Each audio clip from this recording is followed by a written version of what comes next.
What's up, everybody? This is Turn Race, otherwise known as the Obsessive Pulse Gamer, the O.C.G, and hopefully I'm live with Nino Kunai too.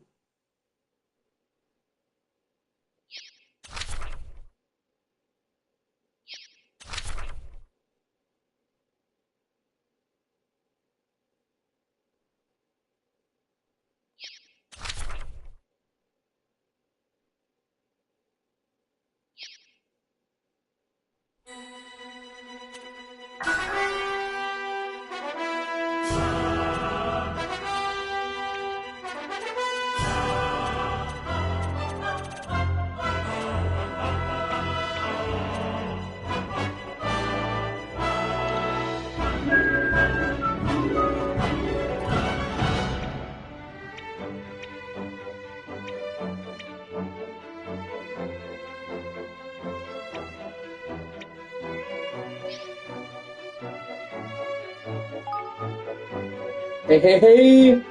Yeah, you mentioned, asking about Nino Kunai before, and so it was on my mind to play it, but then you also said you hadn't really seen Nino Kunai 2, but I thought it would be better to show you Nino Kunai 2 that you haven't seen than play the first game that you've seen a lot of. I also feel like Nino Kunai 2 doesn't get enough credit.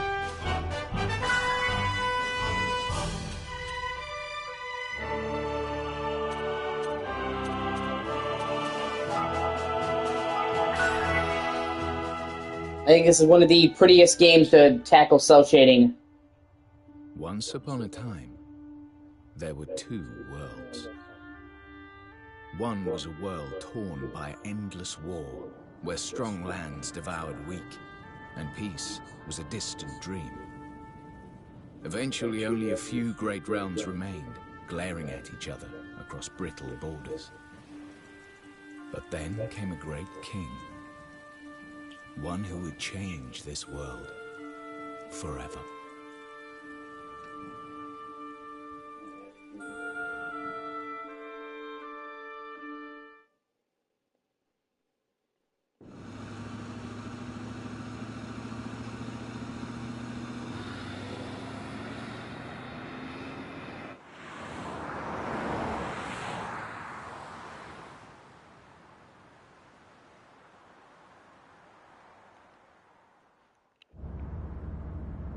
We'll be arriving shortly, Mr. President. What in the world? No.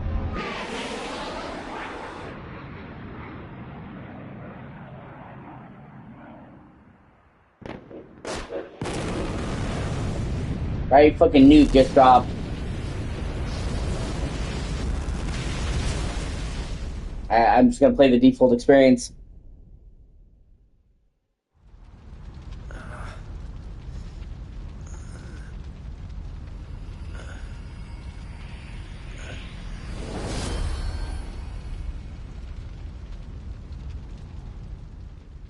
Oh, so it's crazy how like fast this gets going.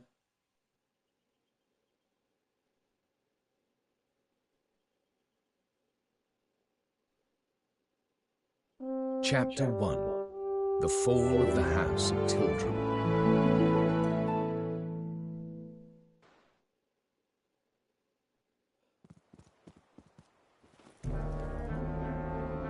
There's not. The preparations are complete. Excellent. Then let us begin. Expert mode was added later in patches, 6-7 months after the game launched. So no, there's not any trophies revolving around difficulty. What was that? I'll let you play a kid, dude.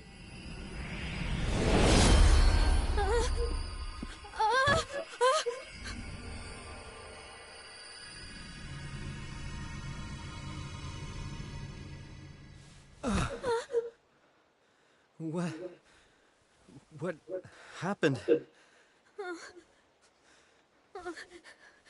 I'm Evan Petty Whisker Tildrum, King of Ding Dong Dell. Who are you? Yeah. Never mind who. question is where? Huh? Well, now. Would you look at that? Stay where you are! Wait!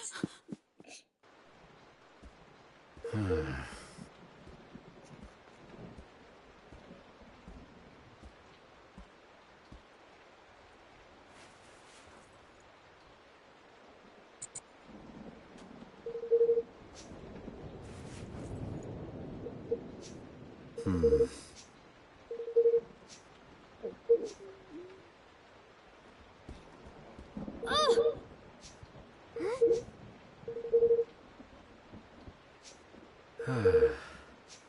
Excuse me!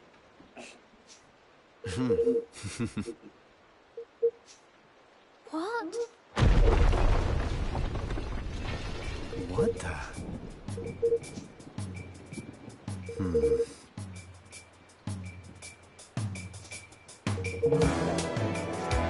Ugh. All right.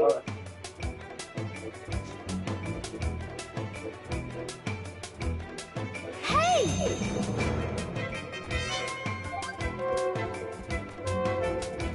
This game is actually also greatly better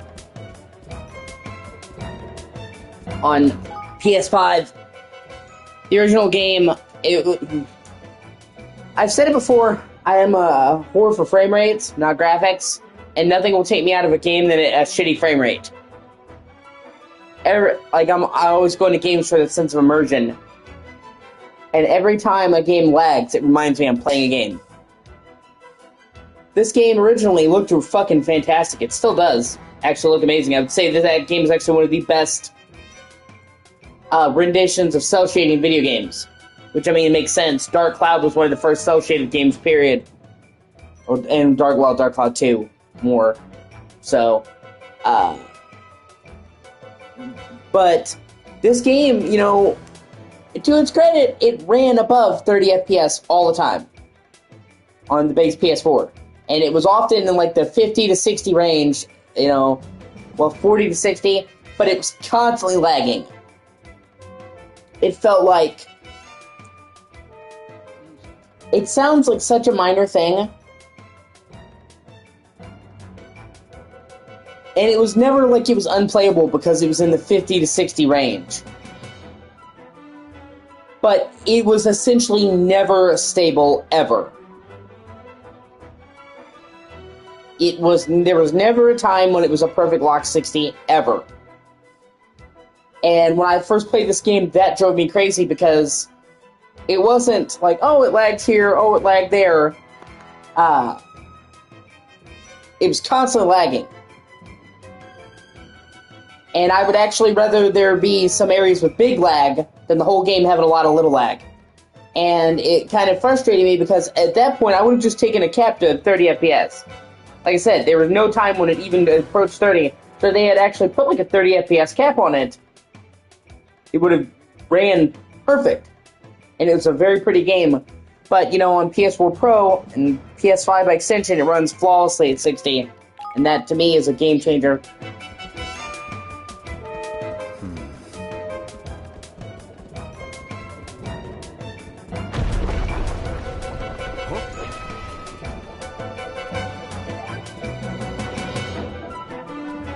And it kind of makes me sad because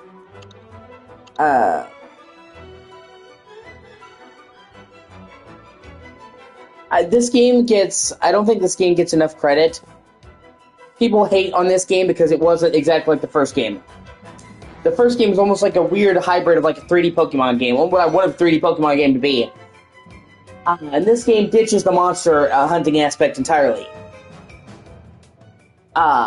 But the game actually has combat that's very similar to like Dark Cloud. This almost feels like a successor to Dark Cloud. And I guess at this point it's the closest we're ever going to get to fucking Dark Cloud 3. But for me, this game was pretty much the last game that was like Level 5 was known for. You know, it really upsets me that like now level 5 is known for like Yokai Watch and all this shit. Because level 5 was made off the back of its JRPGs. Dark Cloud 1 was a launch game for PS2. And it was fucking revolutionary at the time. Dark Cloud 2 is one of the best JRPGs ever. And then they followed that up with Dragon Quest VIII, which is also fucking insanely good. And many people will say it's probably the best Dragon Quest. And even the modern Dragon Quest games have significantly taken inspiration from that. Because that was the only time that they gave, like, Dragon Quest 8 and 9 were the only time they really outsourced Dragon Quest to another studio besides Square Enix. And that wasn't outsourcing, that was due to how acclaimed it was. So they were known off the backs of their JRPGs, and they followed that up with fucking Rogue Galaxy, which is also really good. I didn't like it as much as Dark Cloud 2, but Rogue Galaxy is still really good. And then fucking White Knight Chronicles. They started with PS3, and then they just kind of got away from RPGs, and they kind of just didn't make them anymore. And Ni no Kuni, the first Ni no Kuni was, felt, oh my god, it's like they made their prior games. And then this, by an extension, with the fucking combat that's very similar to Dark Cloud 2, feels like the last hurrah for this series. And, you know, now, they announced a Ni no Kuni 3 ages ago, and now we don't know if they're ever going to do it. And I'm not talking about Ni no Kuni Cross Worlds fucking mobile game. The Level 5, like, many years ago, announced a Ni no Kuni 3. And that hasn't been heard from in 5 years. People are thinking it's canceled. I mean, I wouldn't say 100%. It's impossible. It's entirely possible that it's just really ambitious. This game took like 5 years to make. And they have other things going, so it could just be they're taking longer. So I won't say it's gone until it's gone. But there's a good chance that it's just canceled. And it's just such a shame because I loved Level 5 RPG so much, and they made their company off of that, and now it's to the point where most people who think of Level 5 don't even know of Dark Cloud. Like, if I stop somebody, hey, have you heard of Level 5? Most people probably wouldn't have heard of Level 5, but if they did, it would be, oh, Professor Layton. Okay, cool.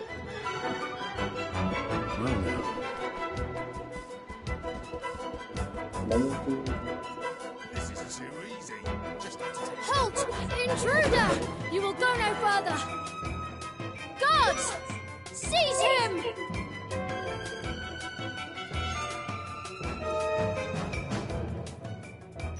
Hey!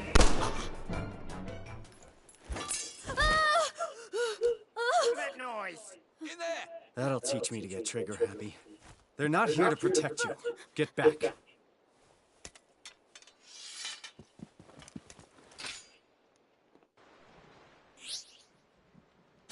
Stop right there!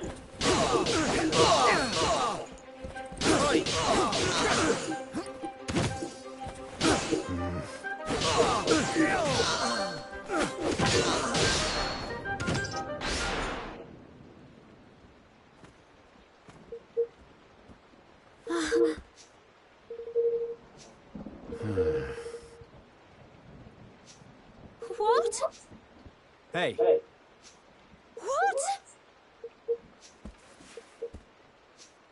I don't like how they do have major story scenes that are not voiced. It's a thing of developing a mid-tier budget.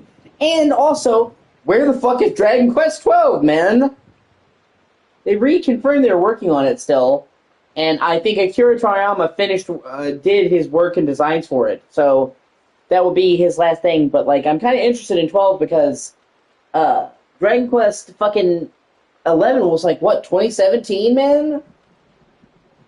It's weird for them to take so long to make a new Dragon Quest game, dude. They're usually pretty good at coming out pretty frequently. But they've said that, you know, Dragon Quest 12 is going to be darker than the standard Dragon Quest games, and they've said it's going to have real-time combat, which is really interesting. They've never done that with the mainline Dragon Quest games. They've had spin-offs, but like I said, it's like Dragon Quest 11 was like 2017. Where the fuck is Dragon Quest 12, man? Sir.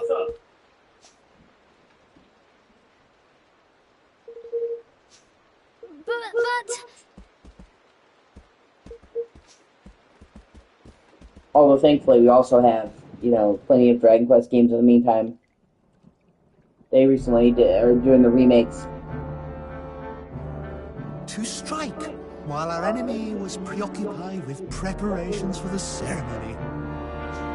This was a very clever strategy indeed, my lord. If only King Leonard had been less robust, he would have succumbed to the poison all the sooner, and our plot would have come to fruition all the more quickly.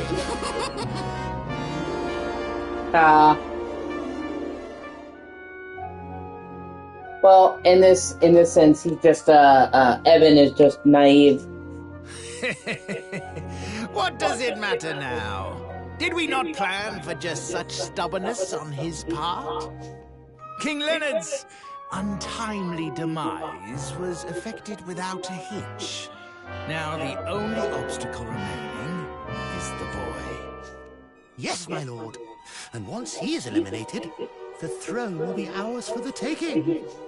It is time for Mousekind to assume its rightful place at last.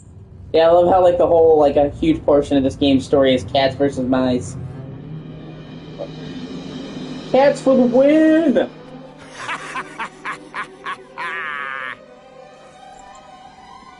Lord Mousinger, the boy, he's escaped. What? No matter. We will find him soon enough.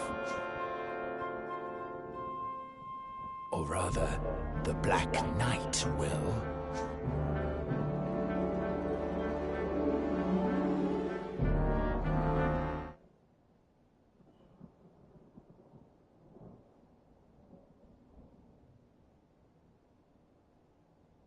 No. Hey.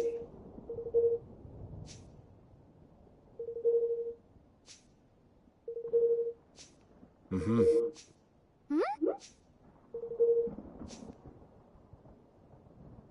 All right.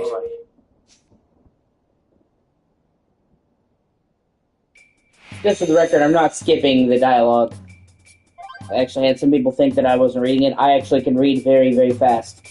I've surprised some people with how fast I can read.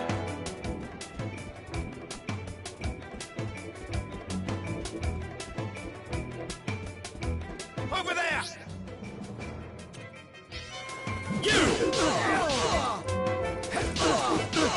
There they are!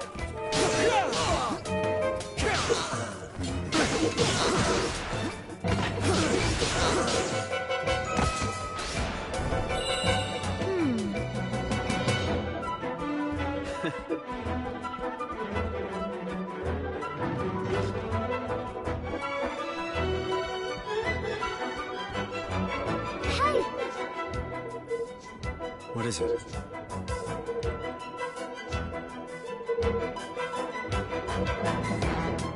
Well, there is a lot of story scenes that are fully voiced.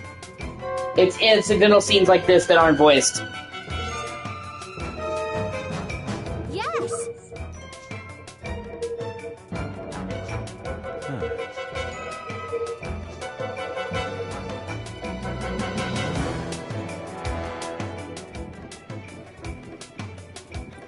And in all fairness, the first game did the same thing. You'd have the main stories be fully voiced, and then you'd have a lot of incidental dialogue that wasn't voiced. So it's nothing the first game didn't do.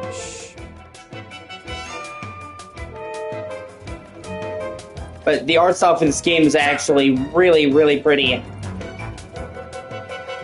Like I said, I've played a lot of games that are cel-shaded, and I honestly think this is one of the finest examples of cel-shading in gaming. Even now, this game is now 9 years old. 8, I'm sorry. Came out 2018. Over there! You! So much for stealth. No. Oh shit.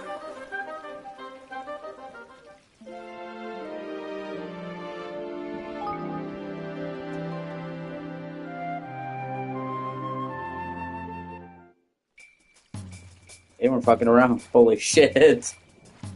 Sir! Hey?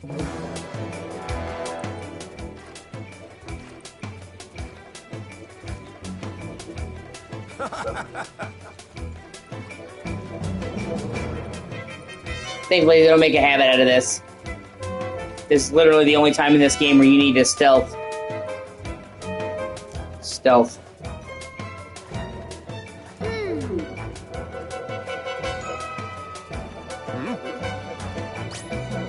Over there! You! Oh, come on.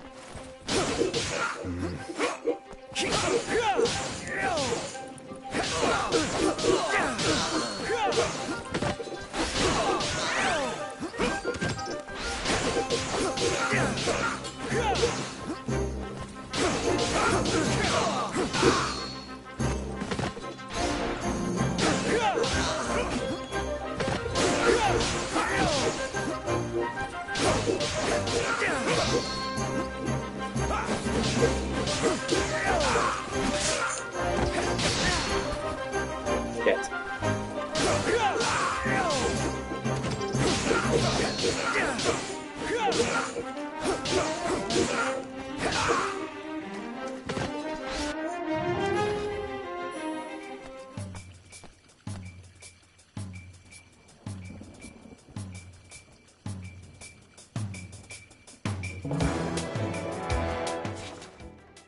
Hold on a second. Just making sure my controller wasn't sticking. I think it was just from that cutscene exiting.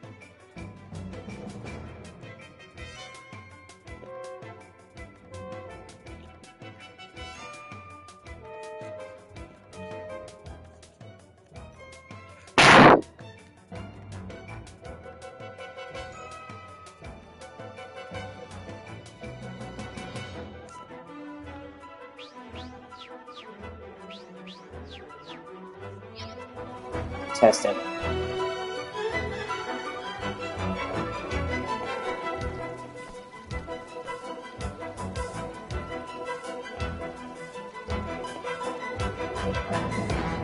Okay, it was just from the exiting the cutscene.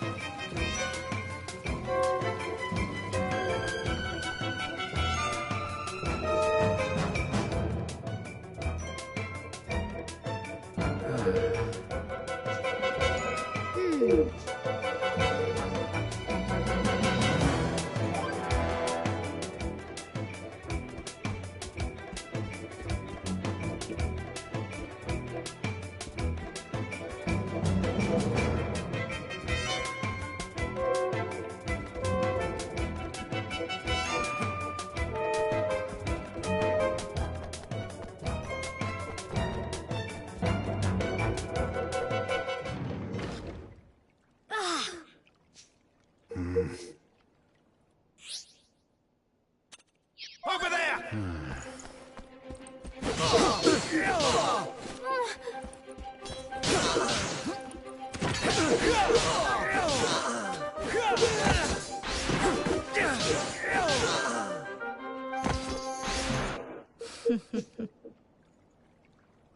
It's evil mouse sorceress.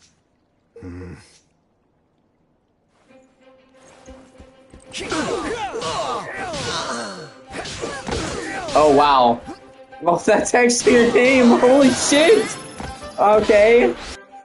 Oh yeah, they let's call a spade a spade. They didn't want to play around.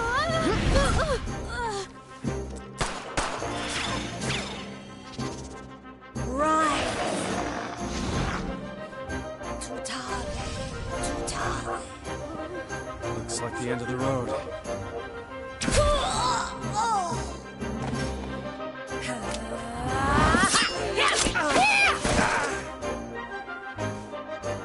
Sorry, Evan. I came as quickly as I could. Nella! Evan!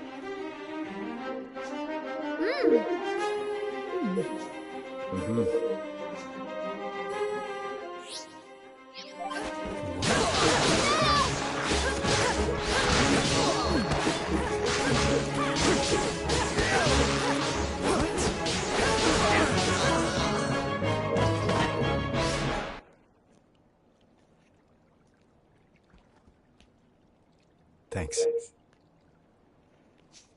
Thank you.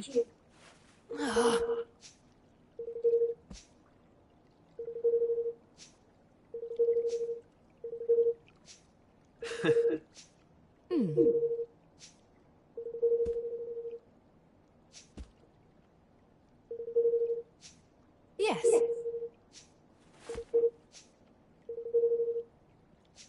What? No. But... Yes.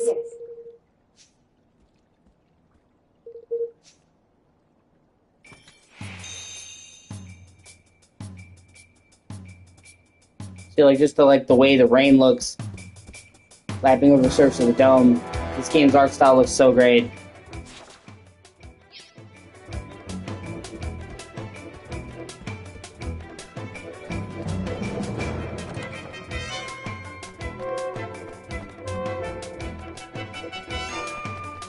Oh!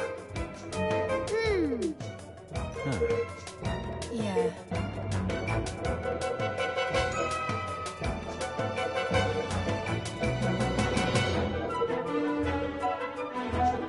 Oh my!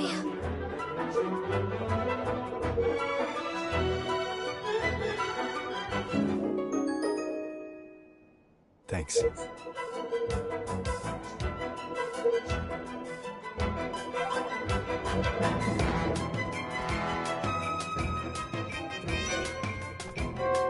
Hello there.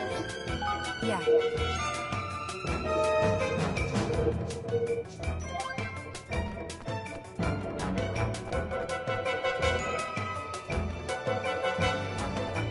Excuse me?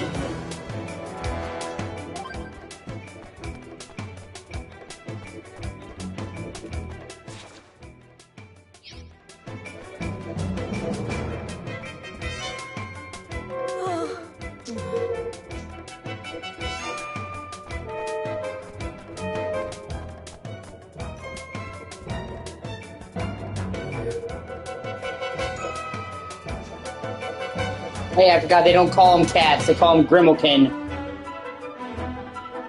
I forgot about that. Well, I'm sure you're familiar with that. The Ding Dong Dells in the first game as well.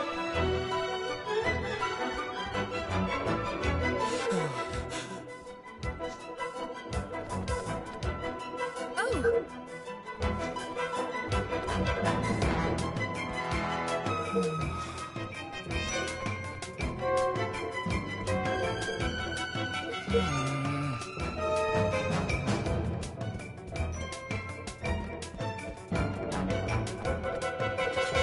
They also fixed my biggest issue with the first game. Lack of fast travel. You had to get most of the way through the first game to have fast travel. And that would be fine, except virtually all the fucking side quests in the first game are like, hey, go here, go there. And make you tediously go back areas you've already been to. Basically forcing you to either have to do an ungodly amount of backtracking in the first game, or wait until near the end to do the side quests. Where in this game you have fast travel right away.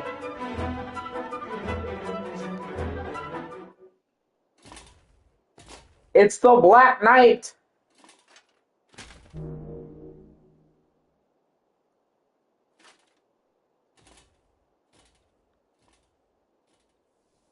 Who was that now? That was the Black Knight. Oh, it's gone.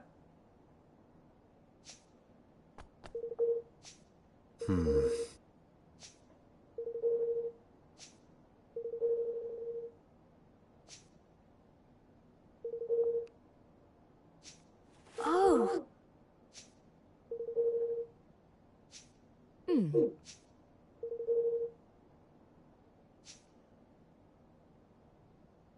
Huh? Now he gets his own fantasy attire.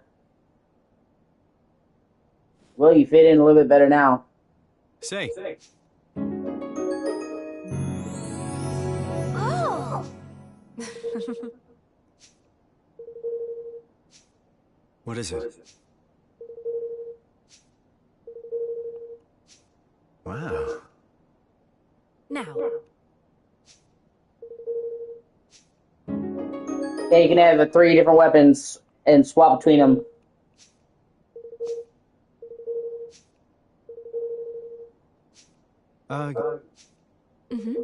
It's going.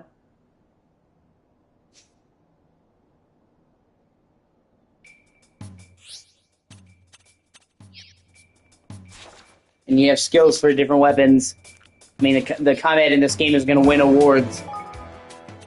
But it's good.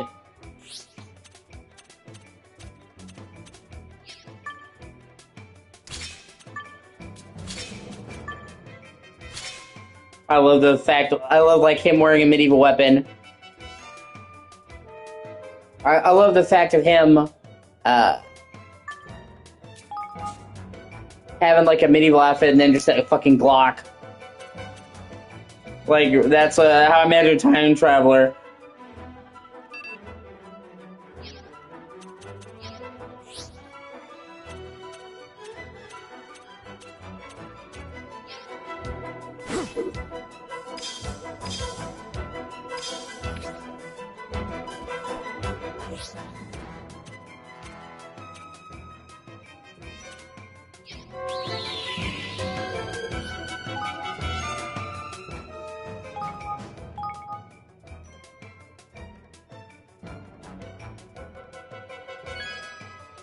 Oh yeah, also, did you guys hear about Crunchyroll getting blocked in America?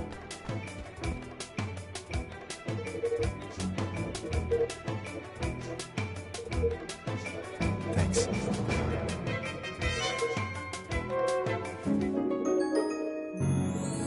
Gosh.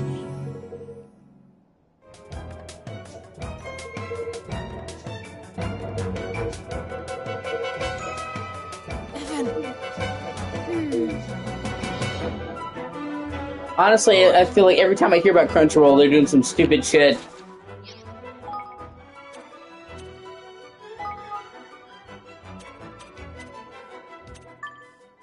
No, I'm not even sure what you're talking about, man.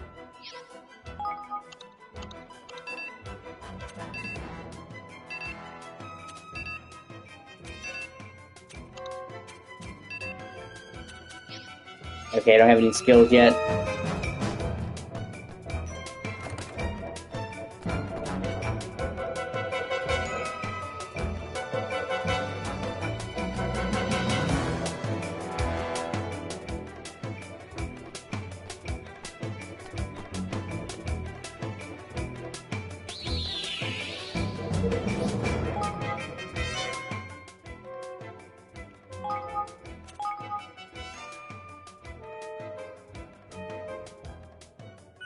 But, like, you know, Crunchyroll is like, we're charging you people now so we can make this awesome anime, and then it sucks dick. It's like the worst fucking anime ever. I forget what the name of that was, but, like, people just, like, shit on it so bad, it looks so awful. And now, like, and I heard their fan translations, or the translations they did are fucking terrible.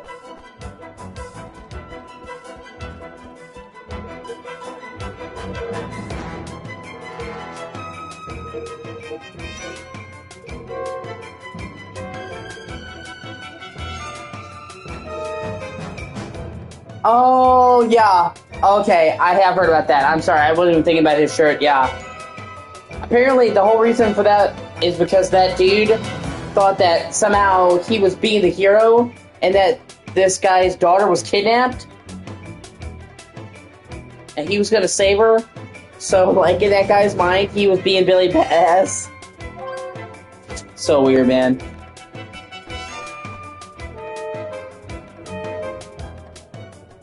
But no, I do love the art style in this game. You won't get away!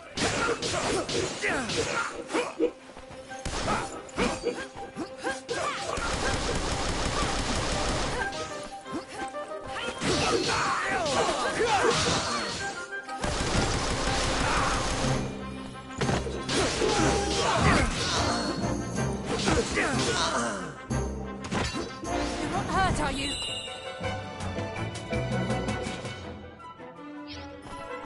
But I mean, like, I don't know, man. on one hand, I appreciate his courage. That he thought somebody was in danger and he actually tried to help them. How many people would, I mean, he already got targeted. If I'm not mistaken, wasn't that the anime that got heat because the chick grew boobs? Like she's a minor.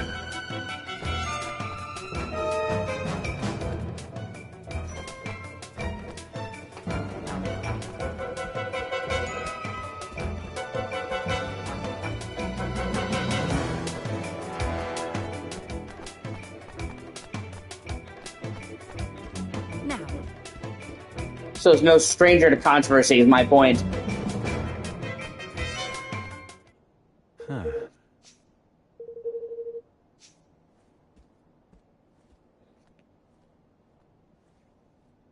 I just think it's funny with Crunchyroll, where it's like now, even though it's supposed to be like a Japanese thing in American shores, now it's like banned in Japan.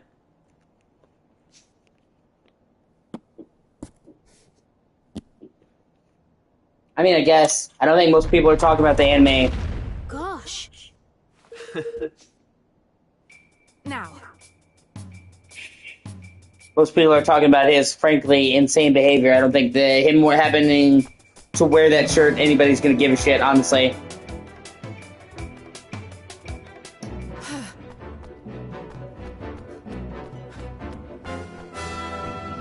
Yeah.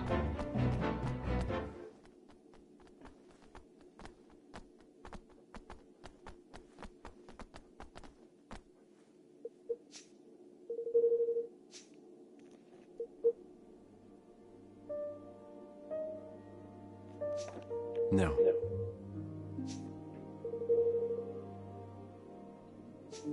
Yes. I also think it's kind of funny that, like, the cats in this game are called Grimalkin, but the mice are just called the mice. Oh, sorry, my Steve's being whore.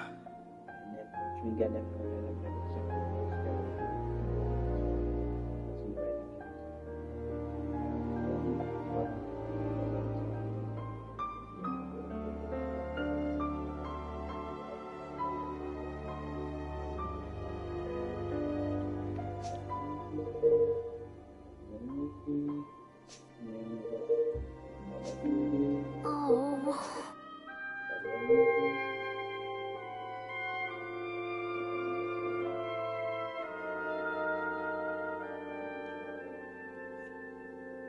I mean, it could, I just don't think it will. I think people are more upset about the guy's conduct than most people weren't even paying attention. That's why I didn't recognize what you were saying. When you first mentioned it, I wasn't thinking about his shirt. I literally was just focused on that. If anything, I think people were more concerned about the fact he was wearing a trench coat. He, like, basically lived up to, like, every fucking neckbeard fantasy.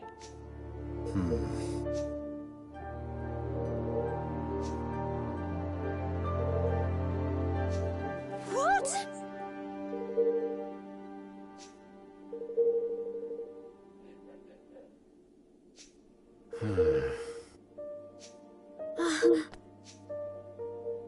Hey.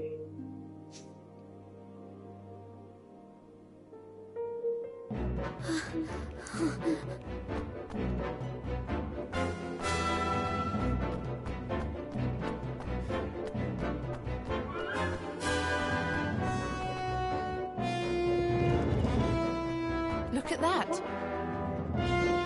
This also, shows you that you can take a drab area and make it look good. Like, sewers, people, when they think of sewers, they think of most, like, uninspired, shitty area, but they make the sewers in this game look beautiful. Ding dong well.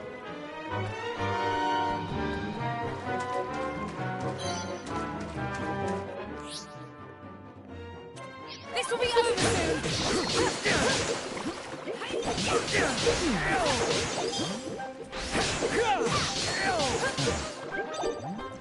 Let's keep moving.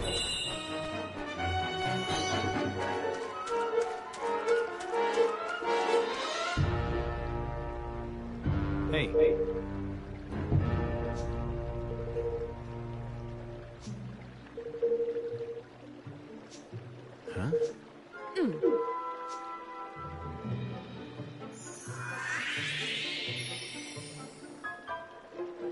Magic.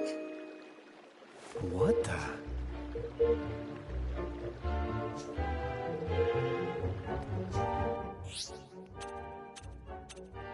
Well now.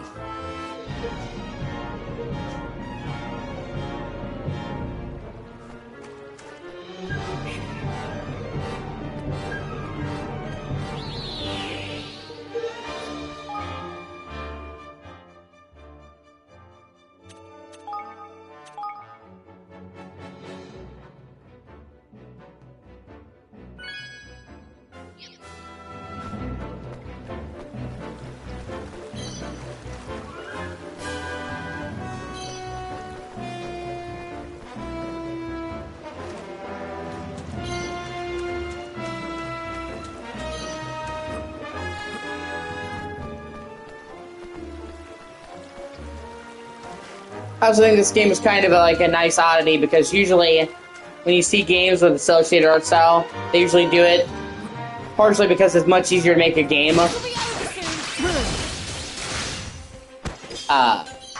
with associated art style.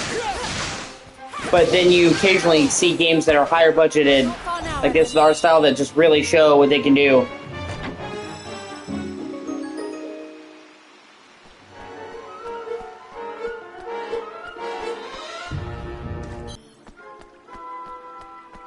Same with Kingdom Hearts 3. I have a lot of issues with Kingdom Hearts 3 that I'm not going to reiterate here, because I've already made it clear to anyone who knows me. But one thing you can't really fault that game for is its graphics. Not only were the graphics incredibly, like, high quality, but they found a way to translate the Kingdom Hearts style to HD incredibly well. A lot of people were worried that them moving to, like, a newer console generation like that, like PS4 and all that, could ruin the art style, and they found a way to do it that looks great, that definitely looks better, but still stays good. And it looks like Kingdom Hearts. And I've seen a lot of games with an art style like that translate to HD, and they look like shit later games where they ruin the aesthetic. So I have to give them props for making it look HD, making it look very good, but still making it look like Kingdom Hearts. And I would say Kingdom Hearts 3 is one of the most beautiful associated games out there as well. I have problems with the game notwithstanding. And there are parts where, like, they adapt Frozen, where it looks like ridiculously close to actually how the CGI movies look.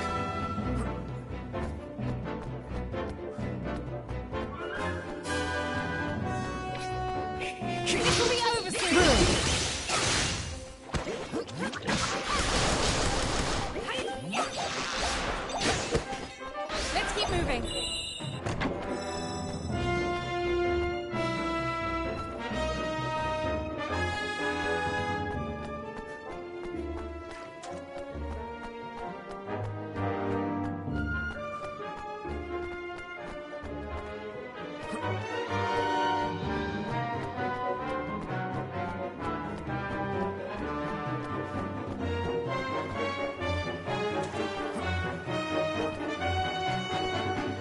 And I think people are also like, are they making, like, Kingdom Hearts 4 look like photorealistic? And no, I'm pretty sure the game is going to look like Kingdom Hearts. It's just the first world they've shown of Kingdom Hearts 4's Quadratum.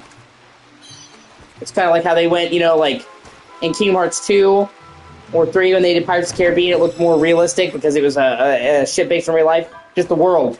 Quadratum is based off of modern-day Tokyo, so I don't think the whole fucking game is going to look like that. They even said Sora wouldn't look like that in the whole game. So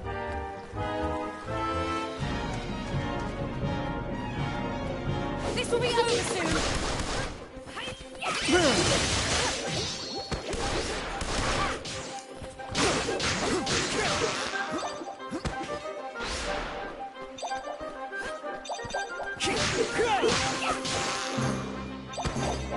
won't hurt, are you? I don't know, dude. I'm just like, I want to be excited for Kingdom Hearts 4, but Kingdom Hearts 3 burned me so bad that it's like I can't let myself get too up in arms for it. Plus, they made the same mistake twice. You know, Kingdom Hearts 3 had an incredibly long gestation period from announcement to that, and they later revealed that that's because they announced Kingdom Hearts 3 right as they started working on it. Okay? You don't do that. Because then, years will go by, and people won't see the game, they're like, is something wrong? And no, it's just because you didn't have anything to show. You should have waited, you know? And then you unfairly build up hype.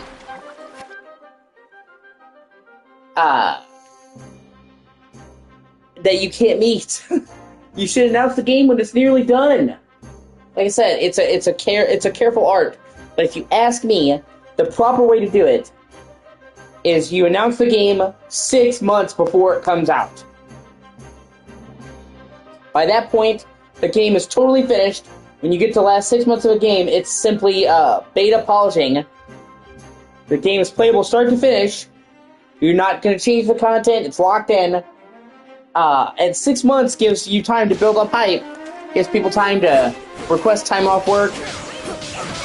To save up money, because most people can't just afford... Most common income people can't just afford to drop money on a game instantly. They need to save up for a game like me. I can't just drop $70. I gotta know in advance and save up.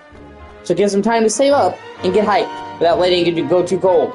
When you do announce a game, like you shadow drop it, you don't give people the time to get the money for it. For one, and then for two, if you announce it too long before, it loses hype.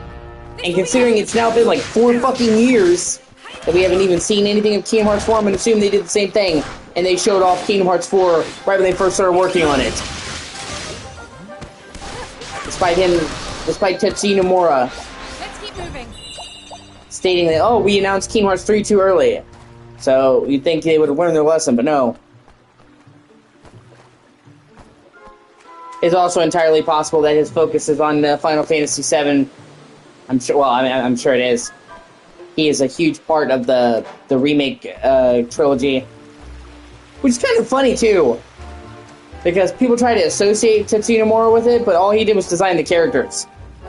And don't get me wrong, I'm not shitting on Tetsuya Nomura. I love Tetsuya Nomura, and I am saying, like, the character designs were iconic, but I'm saying, other than that, he had no involvement with Final Fantasy VII. He didn't make the gameplay, he didn't do the world, he didn't do the story, he designed the characters, and that was it. So, kind of weird that he's so involved in the remake of 7 now. I mean, ultimately, it's worked out fine, but yeah. So I'm certain, like, he's jostling it because you have to understand the ridiculous fucking scale. Like I said, when you see the scale of 7 remake, it makes sense. Rebirth is fucking insane. And the third part, they said it will have R in the title, is a key example of that. The third title is probably going to be Square Enix's most ambitious game. Like, Rebirth was already the biggest Final Fantasy game that was single player. The only Final Fantasy games that dwarf Rebirth in size were 11 and 14. And in all fairness, those are MMOs they spent years and years and years building expansion packs for. In terms of single player, Rebirth is the biggest Final Fantasy. And they've already confirmed several things that make it seem like the third part is going to be even bigger. Dramatically bigger, and be fucking ridiculously large. They've confirmed that every area that was in the original game will be in the remakes. They shifted some areas around, but everything that was there will be there. And I'll get back to that in a second. They confirmed that the airship will not just be cosmetic. It's not going to be a fast travel station. That you literally will be able to freely fly the airship around, and that they had to do a lot of shit with the engine and to make that possible. Because they're using a modded version of Unreal 4, and some people thought they were going to skip to Unreal 5 with Part 3, but they didn't. With Part 2, it was kind of a given they didn't, because when they started working on Remake Part 2, literally Unreal 5 wasn't available to the public, so they were going to wait years for them to do that. But I can understand now they made the two installments with the engine. They kind of like, okay, well, we're used to this. and switching engine would cost us a few years of getting used to it, so let's just keep that. But they had to do a lot of modifications under the scene, because Unreal Engine 4 is not built for that shit, and flying around. But, so they said, so the whole world map is to scale. So already, they've said that every area and sequence from the first game that was there is going to be there. And the world, the airship is going to be freely flying around, a scaled map. And that's not going to be scaled down either. To scale. And if you're familiar with Final Fantasy VII, when you get the airship laid in the game, you can pretty much go back to the entire world. And there's new side quests in the world. Okay? So they pretty much, in a roundabout way, confirmed that every area from the first two parts will be in Part 3. Including Midgar, because you go back to Midgar in Part 3.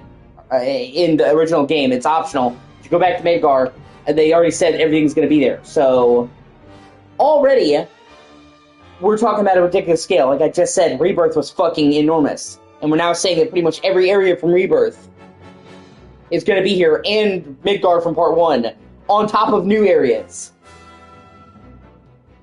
So already that's ridiculous scale, along with the fucking airship flying around. But they've done a considerable amount of shit. Rocket Town was moved to Volume 3. Originally you would have explored it, but they said they wanted to make Rocket Town way more fleshed out. So they didn't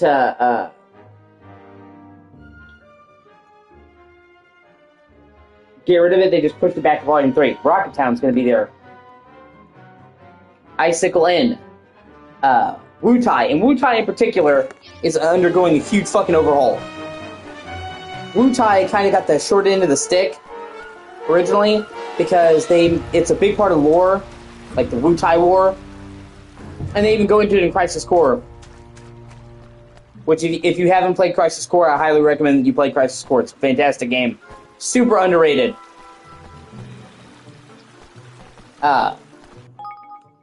So, despite being a large part of the lore, it was barely in Final Fantasy VII. It amounted to like one dungeon in a small town. And then Yuffie, the character from Wutai, barely in the game. Like I was saying the other day, you can go through the whole game without getting Yuffie. And her impact on the story is minimal because of that. Well, in Rebirth, and in Part 1, Yuffie is a much bigger part. She was obviously the star of the DLC for Rebirth. Remake, I'm sorry, fuck. Our names, man. But she's a main party member in Rebirth, and already has a shit ton of additional story scenes. But they specifically are building up Wutai, and they left Wutai for the third part. So I guarantee you, it's not going to be like that before. Wutai is going to be a major part of the story, and it's going to be a massive fucking country. They're going to turn, most likely, following what they did with Rebirth, they're going to turn Wutai into a massive city. Which is cool. I mean, it's an Asian-inspired city. It's cool. And a whole country full of areas. Because they've been hyping up, even in Part 1, Wutai and that shit. That they're gearing up for another Wutai war. And they wouldn't have spent 2 games building up to that to not have that. I don't think, you know? So. And then Vincent Valentine. He pops up as a guest character towards the end of Rebirth, but you don't get to play as him. Same with Sid. But they've already said that they're going to be main playable party members in Part 3. It's just like I said, they made it their main priority to make the optional characters mandatory and give them story parts. Like Yuffie in particular now has a shit ton of story sequences. She's no longer an optional party member and actually contributes to the story. Same with Vincent. You can go through the whole game without getting Vincent Valentine, despite how synonymous he is with 7. And, he has very little importance in the plot. That's changed. So they moved him to Part 3 because they wanted to give him more chance to shine and have story impact. And,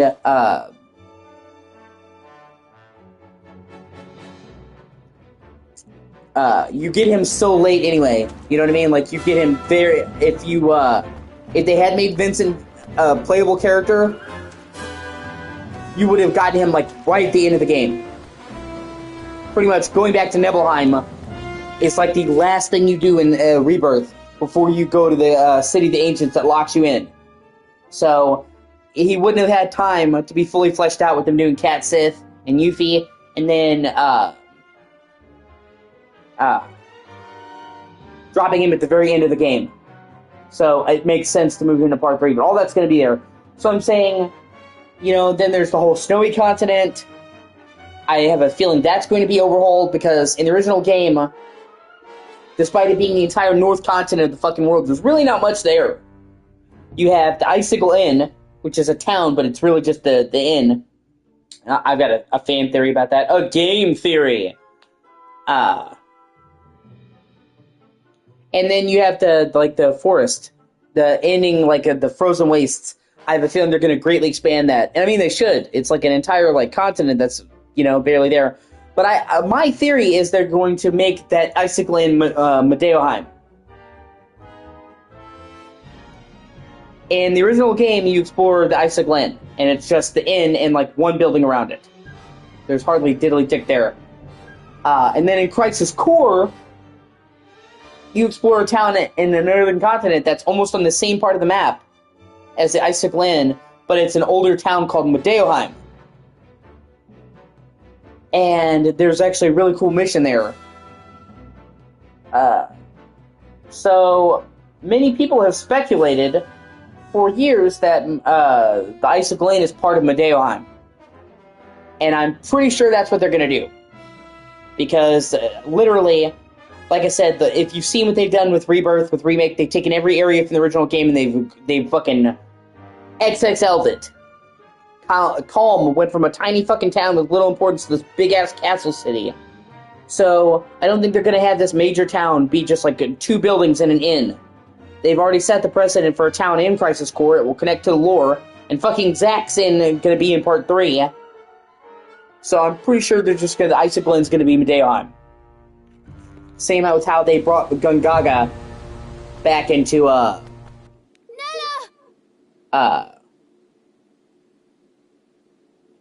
Rebirth, and they greatly expanded it.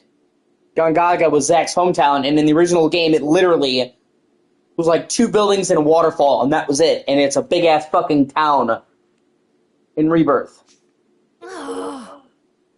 And that's a smart way to actually include the lore. And they can freely do that without changing anything, because, all that was there in the original game in the Icicle Inn was the inn and the building around it. So, if they call it Medeoheim, they can still have that. They can just have a town around that. And that's a perfectly valuable lore way to have a new town without changing it. And even if for some reason that wasn't the plan, it just so happened they put that there, most people speculate that, Medeoheim was part of Icicle Inn, or Icicle Inn was part of Medeoheim. But even if it was a coincidence, it still would retroactively make more sense to write that in, because they're literally right on the same spot on the world map. So even if it wasn't intentional, it should still be written in, because it gives them an opportunity to do more with it.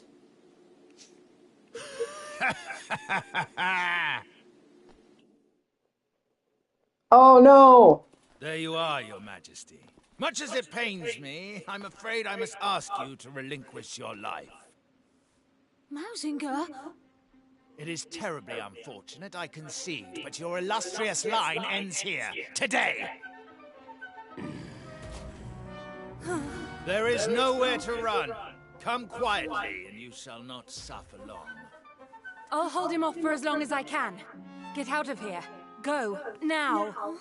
But, Nella... Just go. You are the kingdom's last hope, Evan. You cannot die here.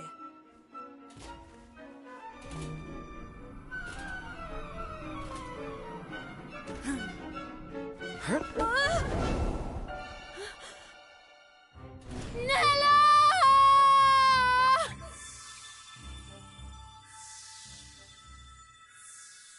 Yeah, his mom died when he was a little kid. So Nella is basically his mother.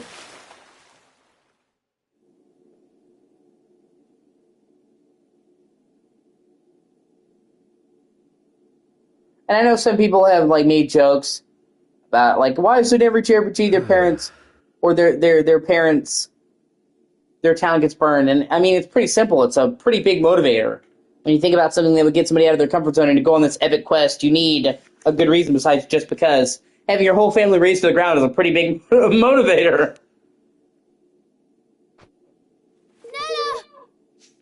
Nella! No.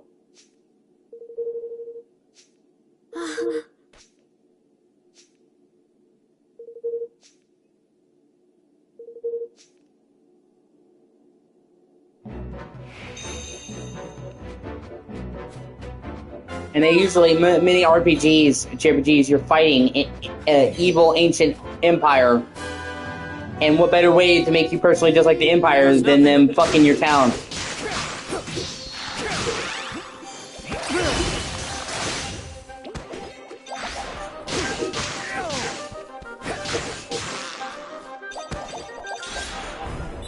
I obtained a fiery broadsword. Does the broadsword have an attitude problem?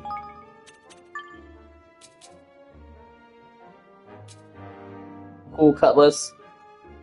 Puzzling cutlass. It's funny. Okay, I'm gonna replace the broadsword with the fiery broadsword, and then I'm going to add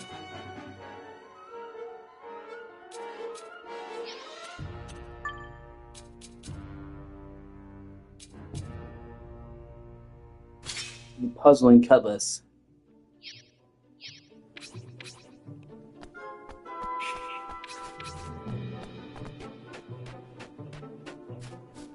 Oh shit, wrong way. Got all turned around. I'll say that help. But him back.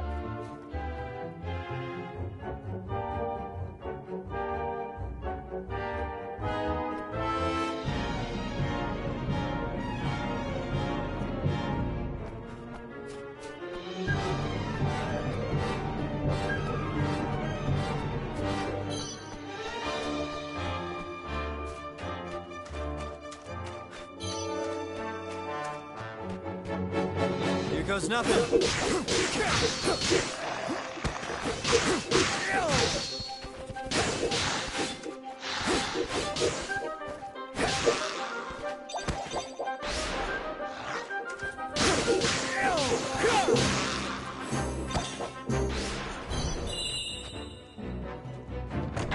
Oh yeah, baby, treasure! I like treasure!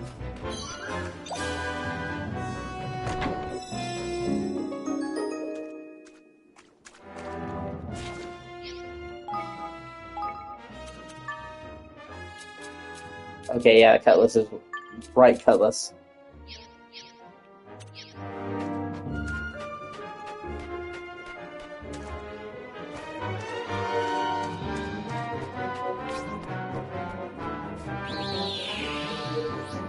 Can you say boss fight?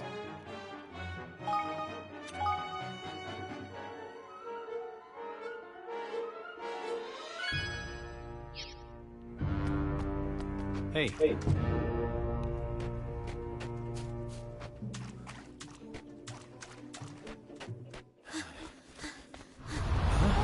What in the...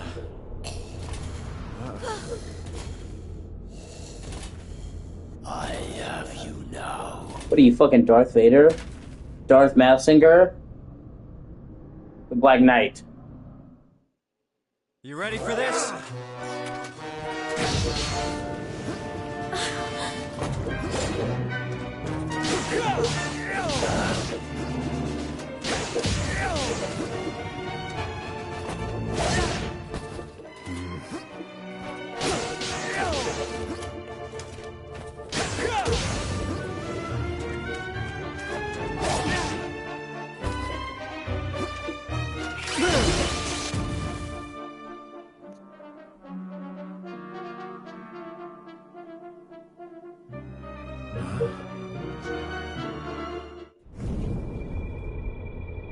Like, I was like, oh god, we just pissed him off! He's so angry! He's a weremouse! Here goes nothing. Roland!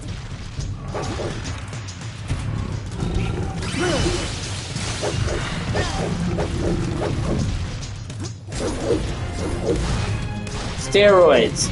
Not even once.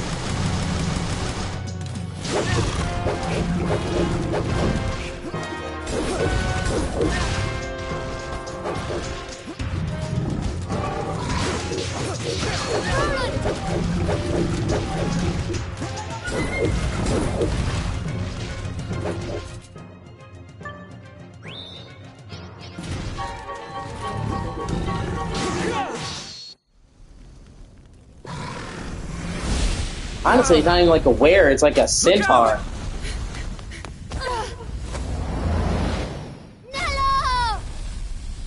No! Oh, how he shoots him in the fucking eye, too. Like, goddamn, bro! I know you're the president, were you like you're the president of the... Damn it. president of the Firearms Club? Just... Wake up, Nella. Please wake up. Evan, you'll be a wonderful king. But No one could ever replace your mother. But in our time together, I've come to think of you as... I know, Nella. I know. I had hoped I would live to see it. To see you grow into the ruler. Yeah, this game substitutes town building. I'm sorry, this game substitutes the monster catching for town building. Not without you. I can't. Of course you can. You have a good heart, Evan. I can see it. You'll be the kindest king, with the happiest subjects there have ever been. Aranella! You have to be strong, Evan. You have to build a kingdom. Which I kind of fuck with. I kind of like town building and base building in RPGs. Live happily ever after. No. Nella! Don't leave me! Nella! Nella!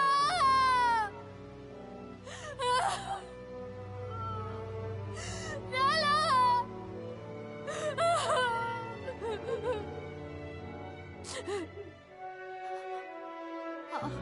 I'll do it.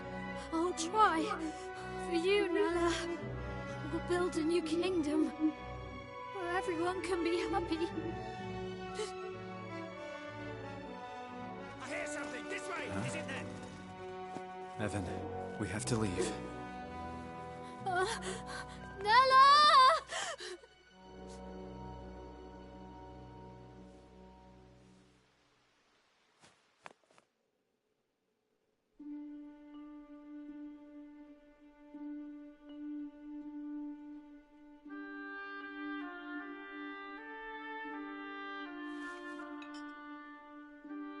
What's the matter, Evan?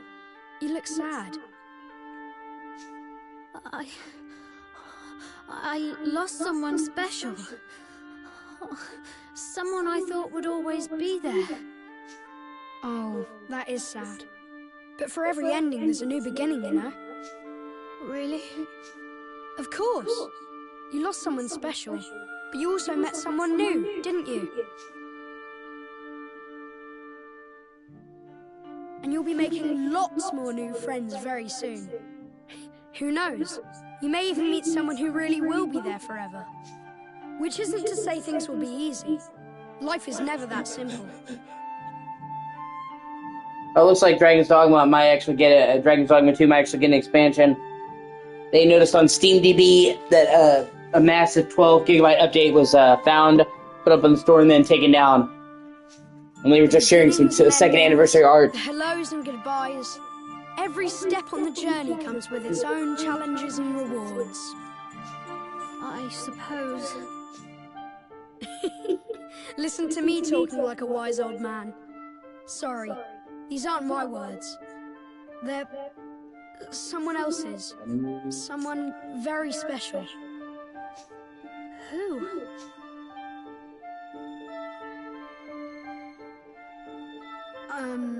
I have to go now, but I'll come and visit you again soon, alright?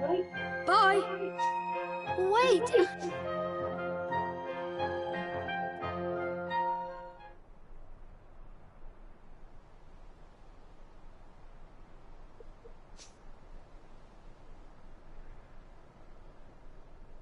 Hey.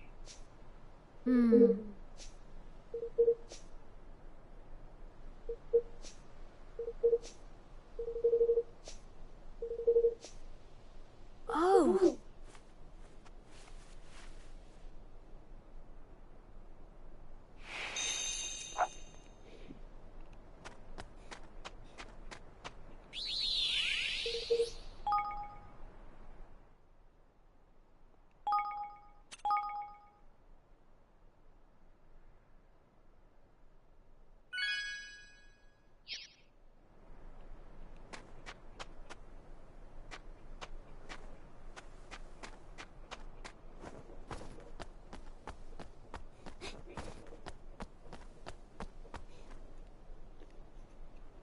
Well now.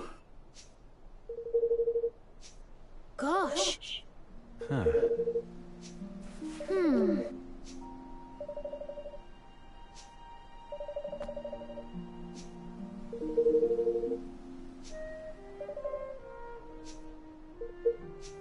Kuni! Oh.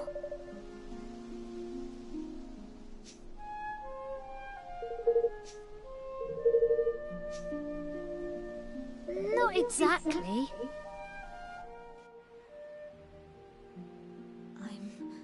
I'm going to keep my promise to Nella. I'm going to build a kingdom where everyone can live happily ever after. You are, huh? Good for you. I've made my mind up too. I'm staying here, in this world. With you, Evan. You are? And thus, young Evan, though heavy of heart, resolved to honor the dying wish of his dearest friend by becoming a king once more. And Roland, sensing something special in his youthful companion, decided to join him on his journey.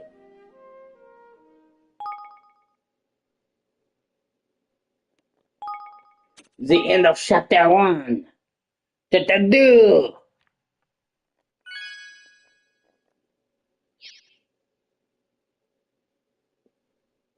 Chapter 2. The Kingdom to Come.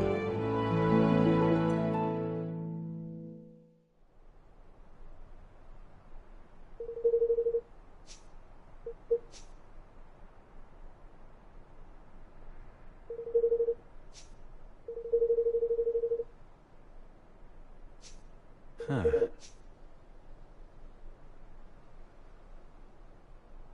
Yes.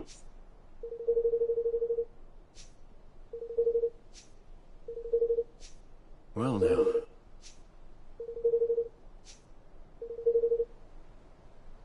Not exactly.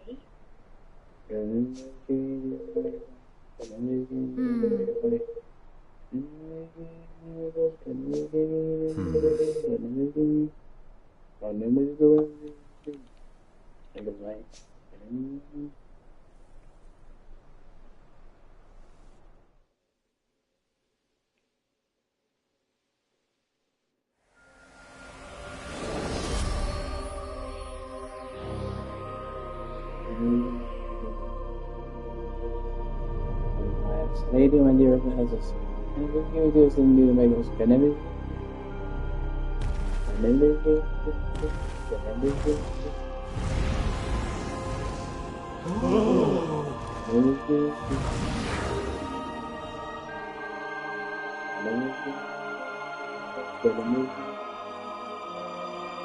Oakenheart, Kingmaker of Ding Dong Dell, has recognized me as the rightful ruler of this realm. I stand before you, your new king! So it's good it doesn't actually... It's good that apparently it doesn't actually take into account moral character.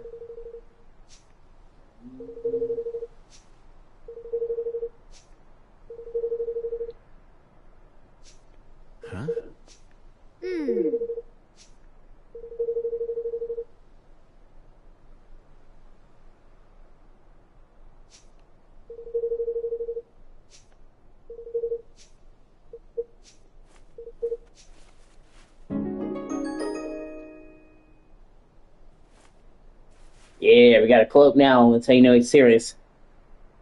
Can't go on the road without a cloak.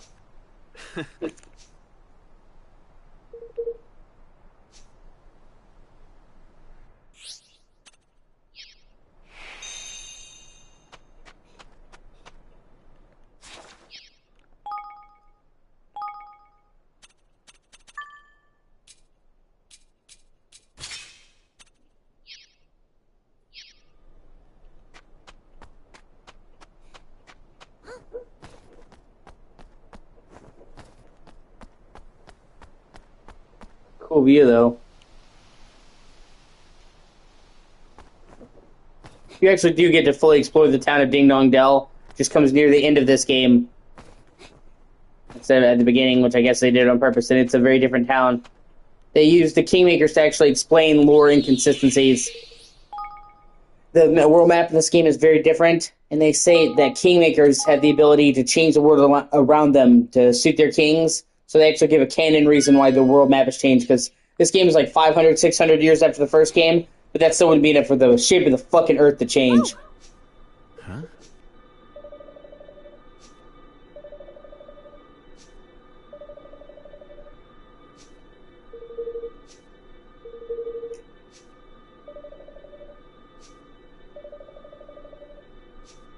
Huh. Yes.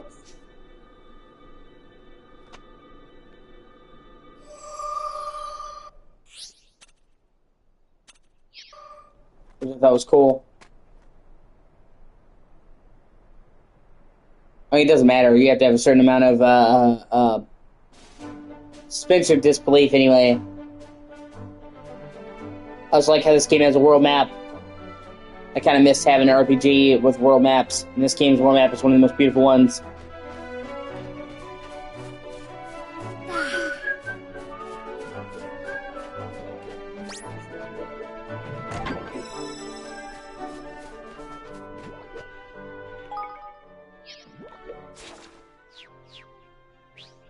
Okay, I gotta go that way.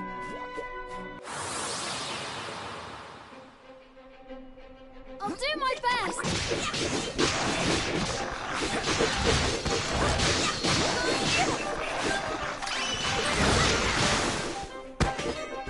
You're a wizard, Harry.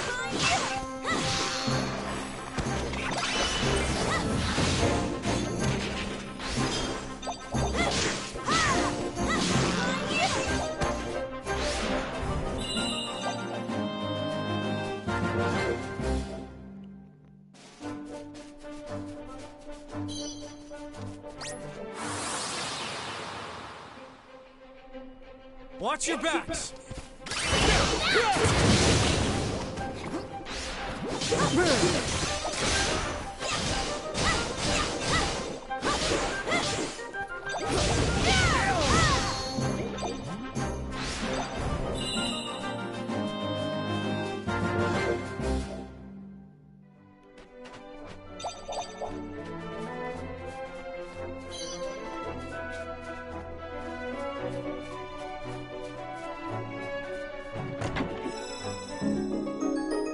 Choppy old cloak.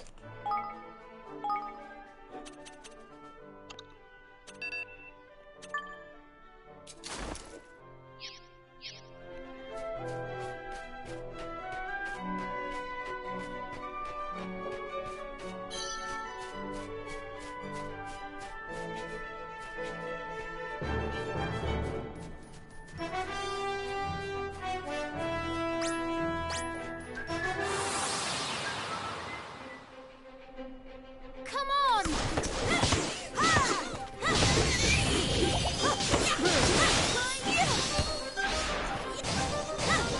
Fucking spiders. I don't like spiders constantly when they get in front of my camera. I guess it puts off heat.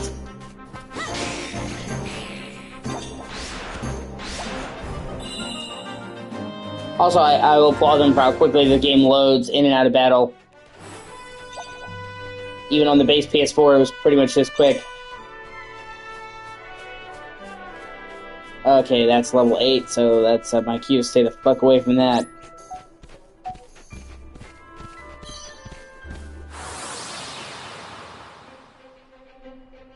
goes nothing.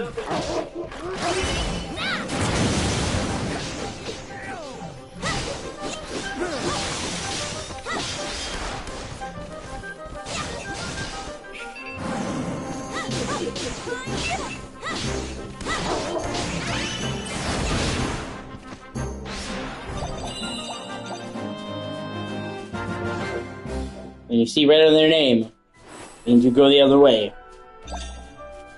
A bright brawler.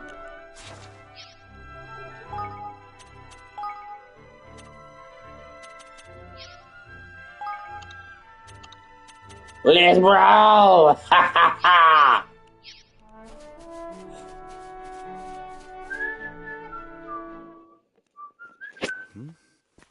What's going on here? Oh! What did I ever do to you, I ask? Oh, my pretty goodness! Oh! Oh! You rotten devil of a thing, you! Evan, come on. Well, let's go save Mary Poppins. Come on!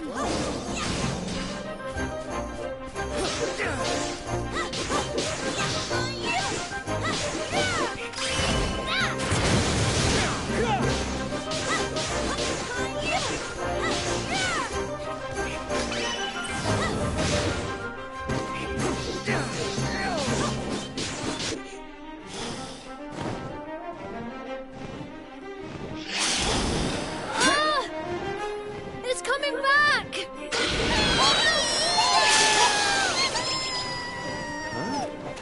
Gosh! What in the... Oi, you two! You can see my little lovelies, can't you? Why not have a lend you a hand?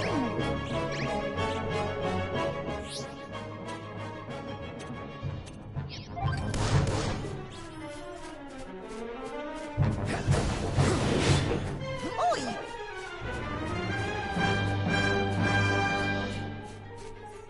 Ooh!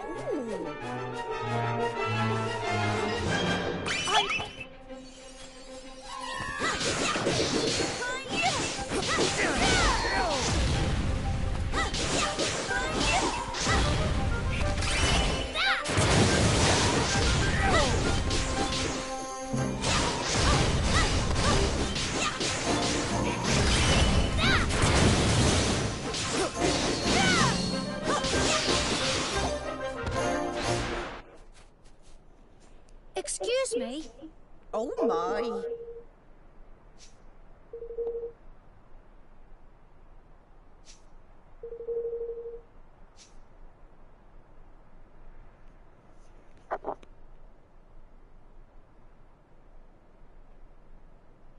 Righto!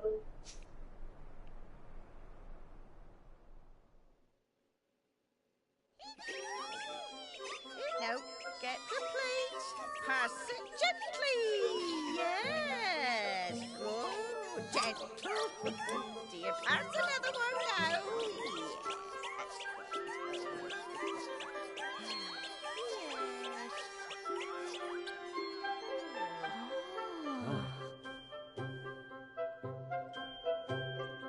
Thanks ever so much. Oi!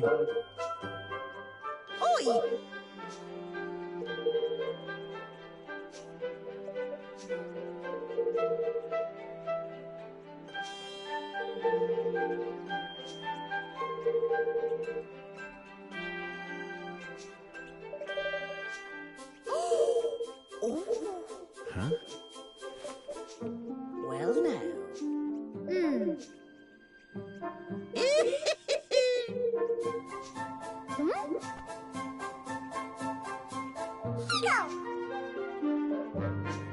Certainly. Thank you.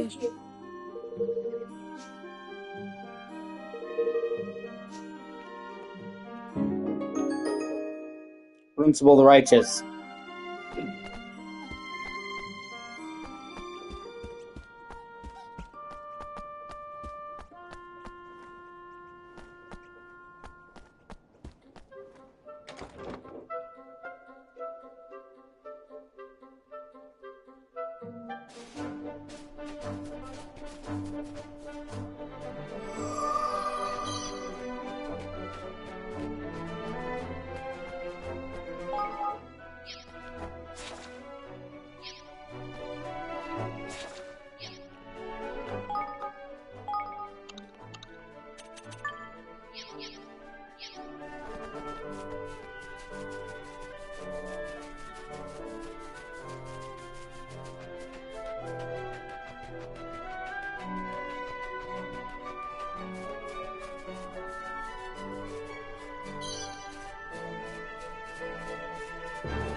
Say.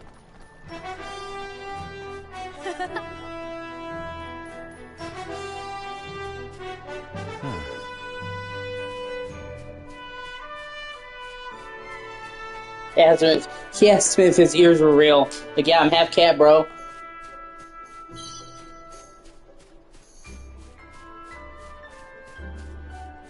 Roddy Grotto.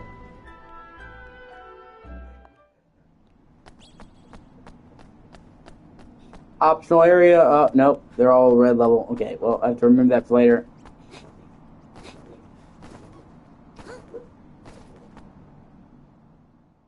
At least now it should be on the map. Yep. Drop damn!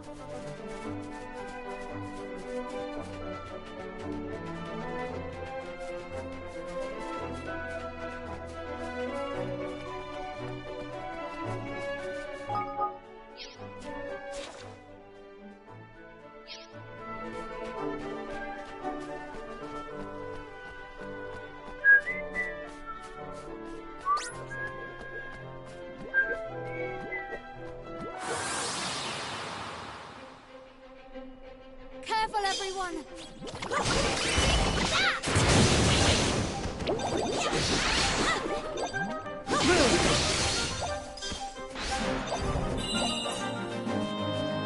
I need your help!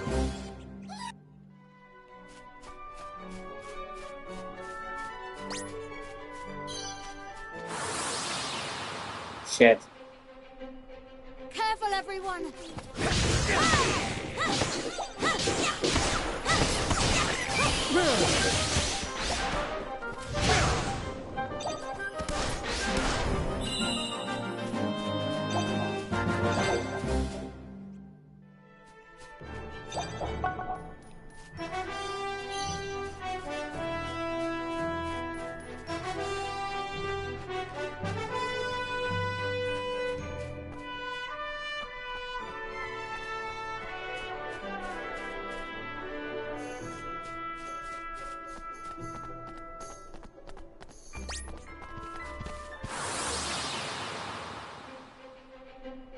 Come on!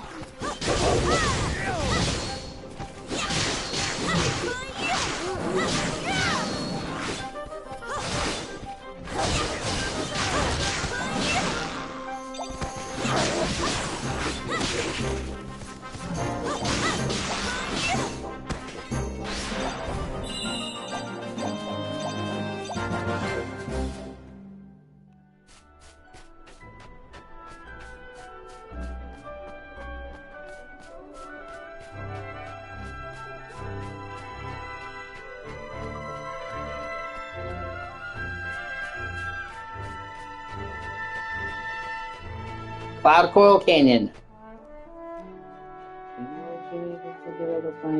Shit, look at my fucking SSA doing. Fucking anxiety is beat a whore.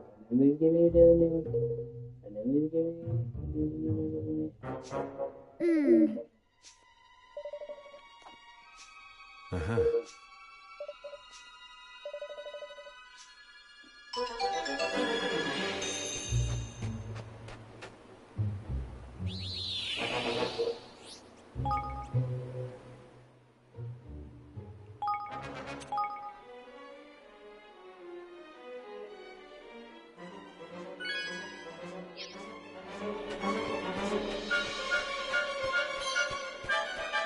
Hey.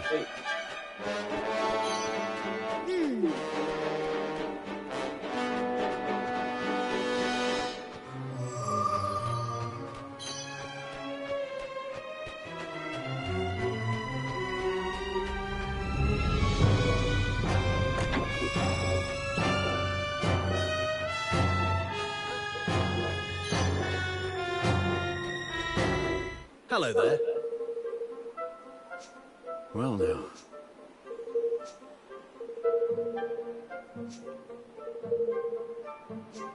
Oh!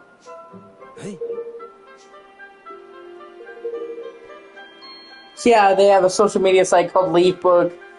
Oh my god. Everyone in Leafbook was saying you've been killed, so I just assumed the rumors must be true.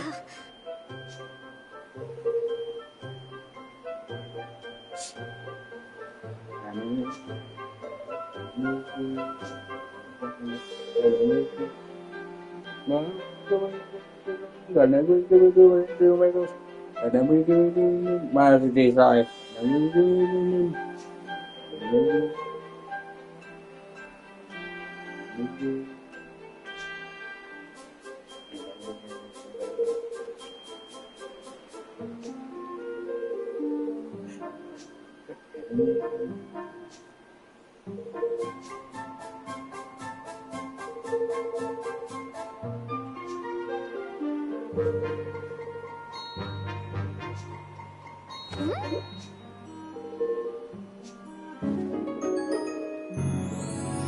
Thank you. Farewell. Soon Evan will be posting butthole pics on Only Leave.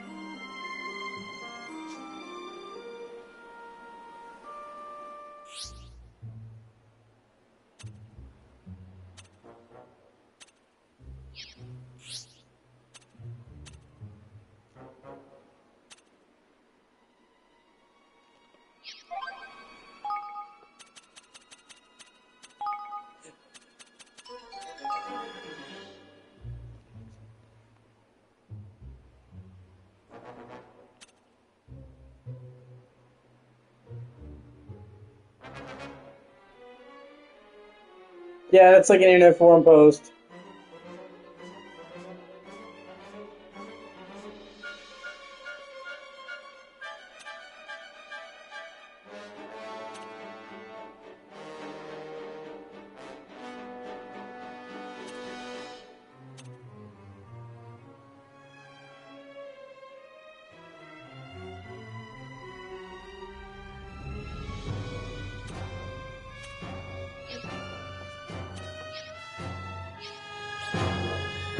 All right. Welcome.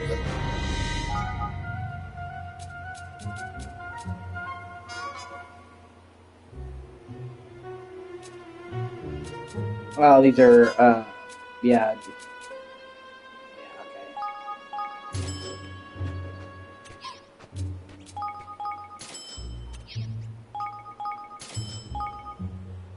I think I have. Hold on, let me check. I think I have the DLC for this.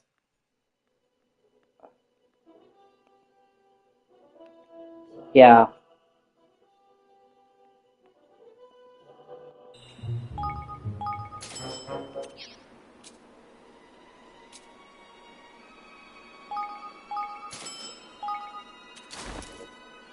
Let's see if we have what you're looking for. Let's see if we have what you're looking for. Please come again.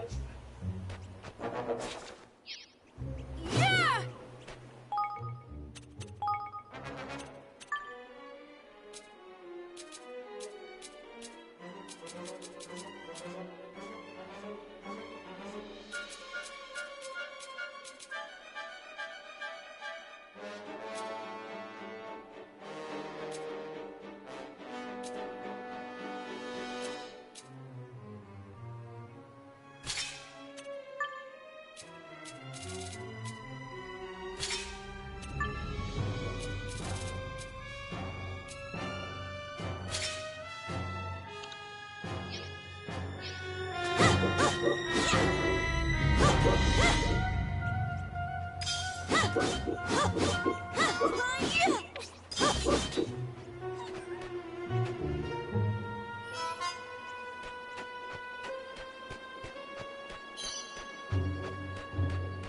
You ready for this?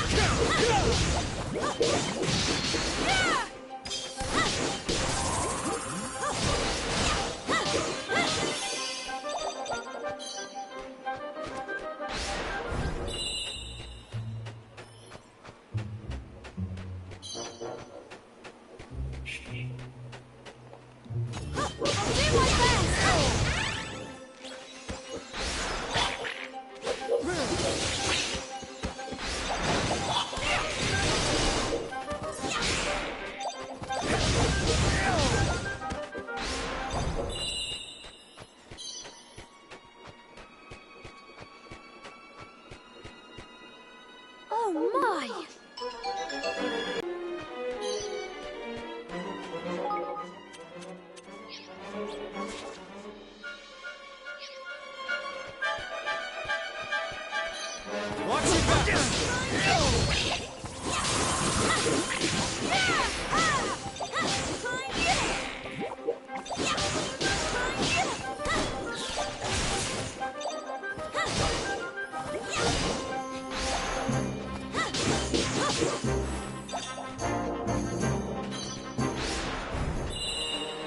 Wow. Golly.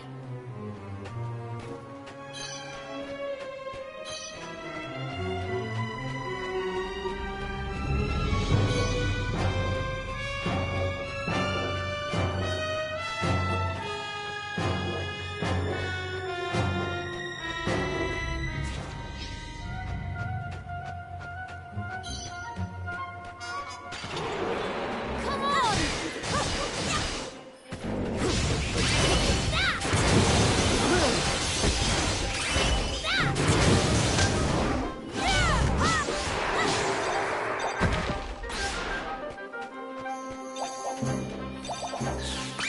Get that bitch!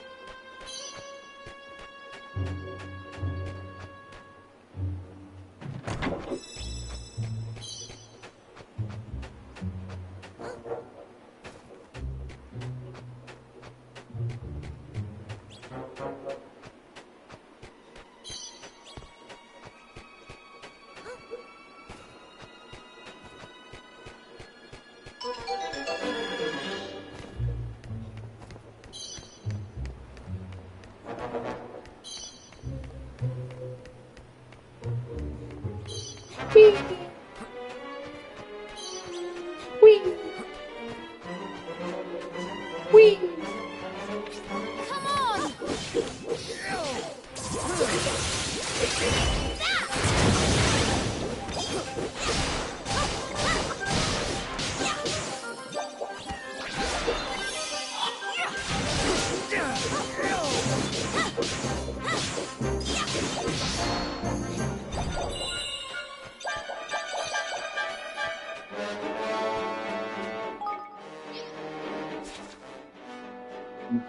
Billy Wriggle Bluff.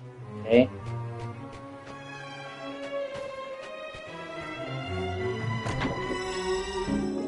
Nice baby buckler. Okay.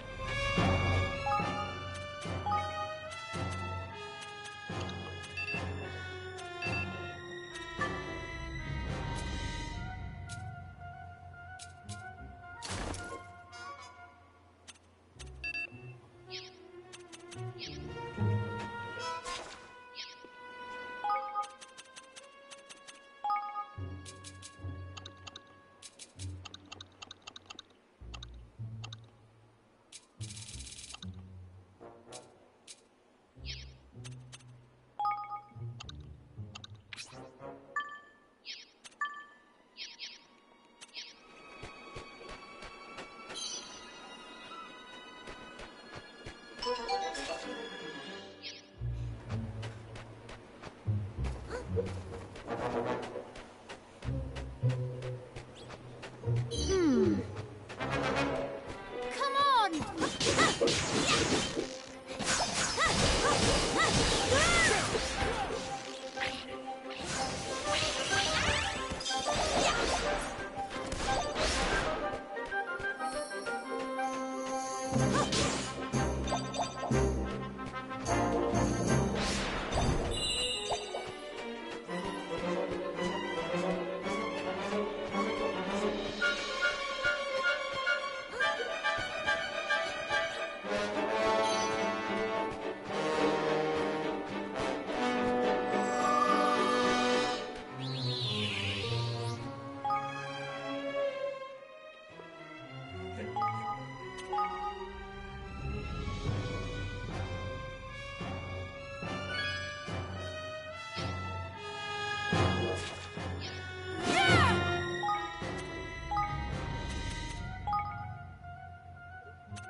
Magic power!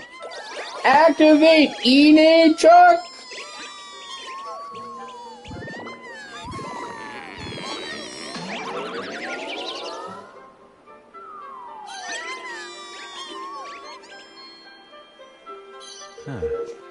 Hello?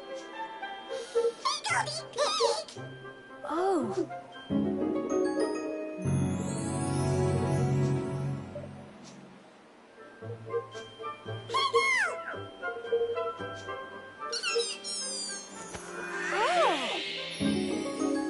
Wind Whipper.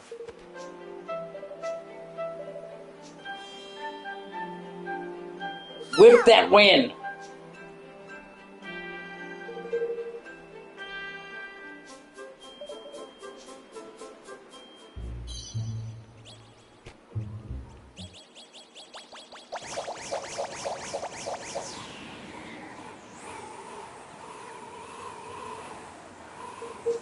Gosh.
Oh shit.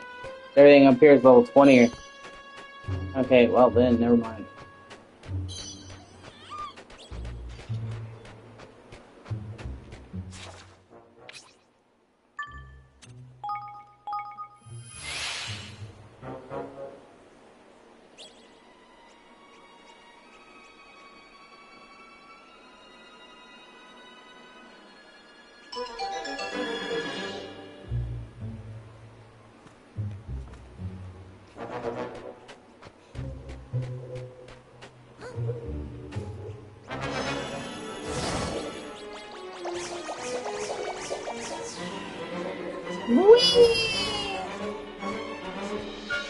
Here goes nothing.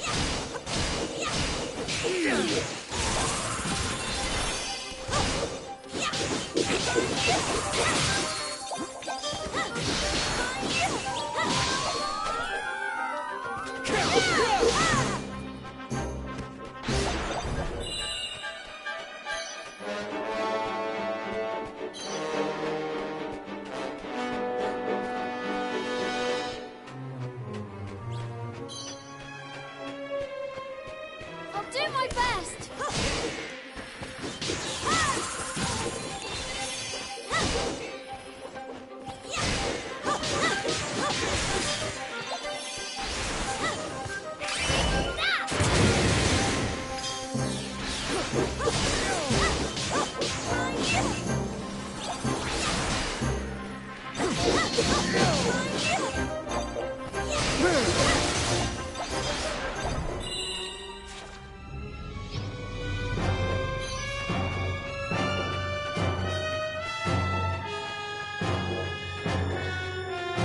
There's nothing.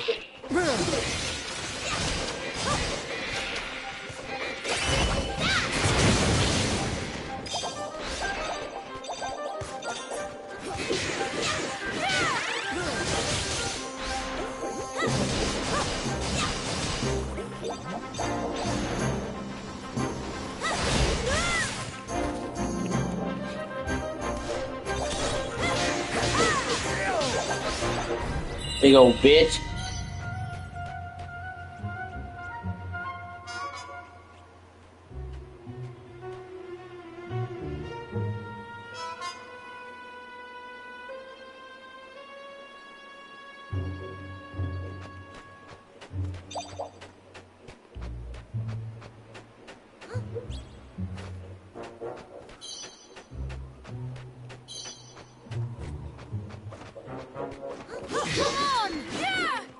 Eat this.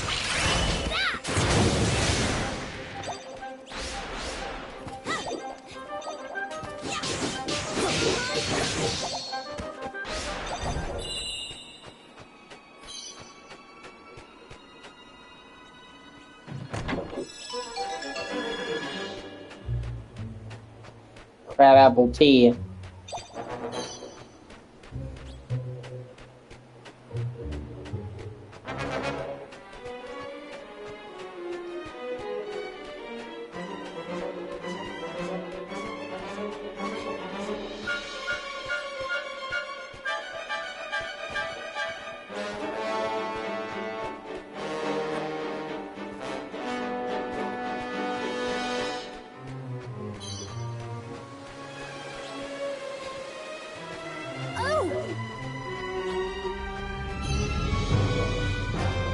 Watch your back.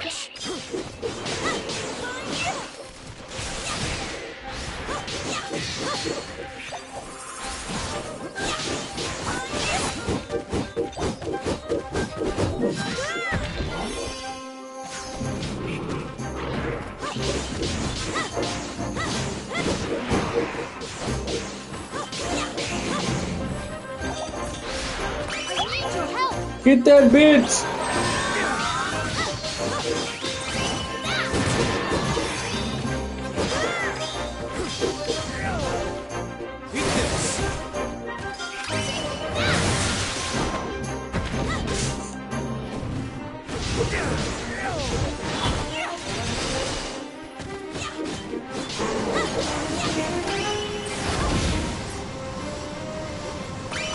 Oh shit, I really don't like him throwing up like that.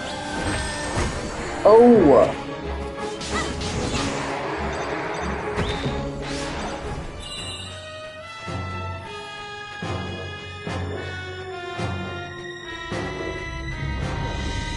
You ready for this?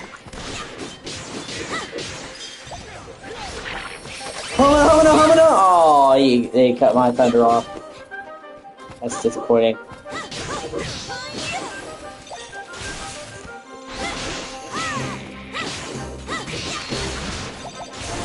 I'll never forgive you for that.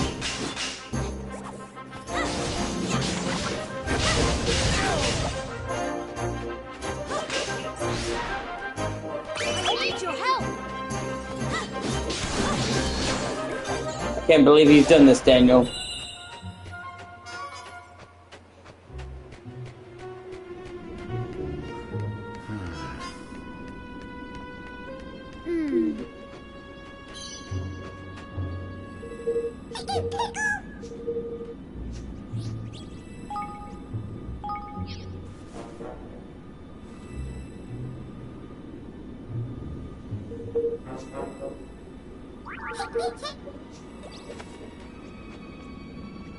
Oh, sweet.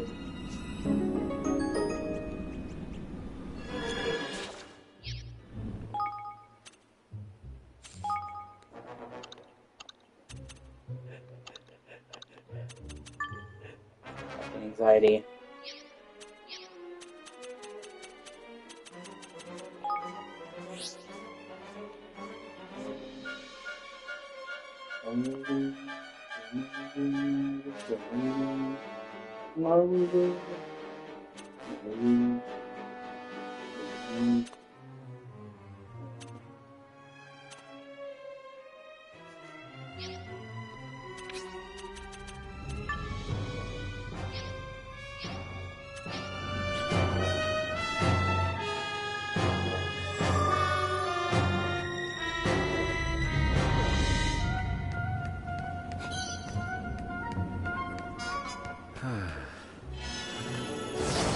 Wind Whipper.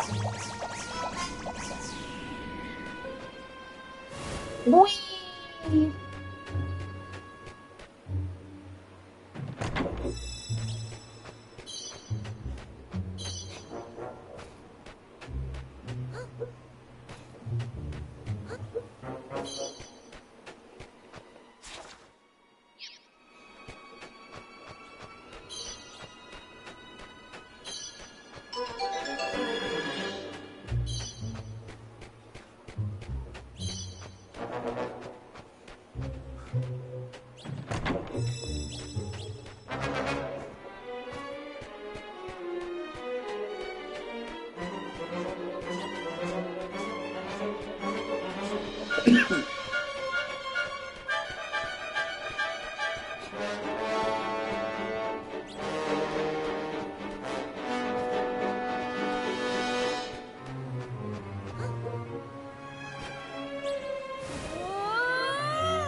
This doesn't look good. What are They are shit.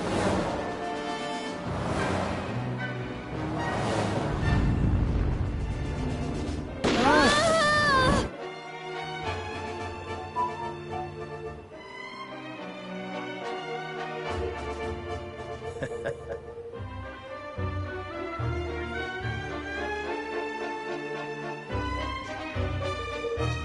Excuse me.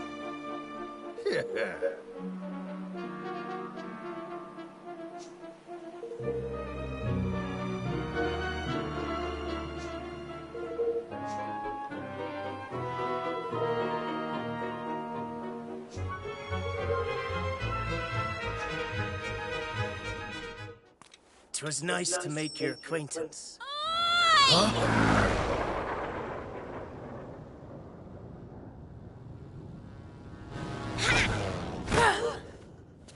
Mistress Tani! What are you doing?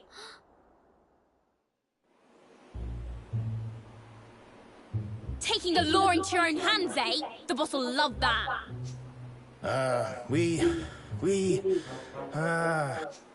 You were all set to play judge, jury, and executioner, then drag their bodies back to claim the reward, weren't you? Go on, I dare you to deny it. Well now, I never... That is, we...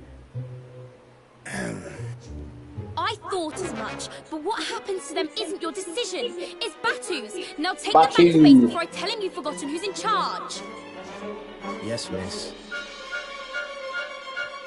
What should we do? We'll wait for an opening and run. All right. You two, take this lot back to base. I'm going to scout around a bit more. The wyverns are on the prowl again.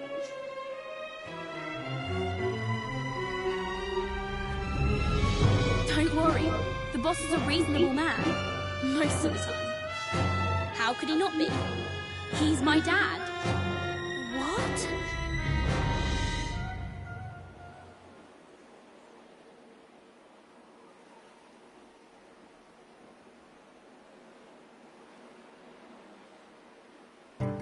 Sky Pirates base.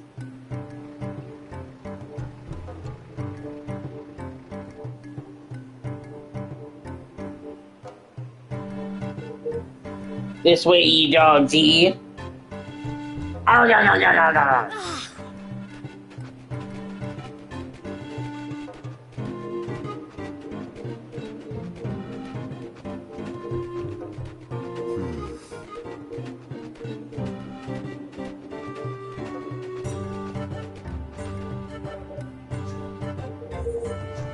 Oi!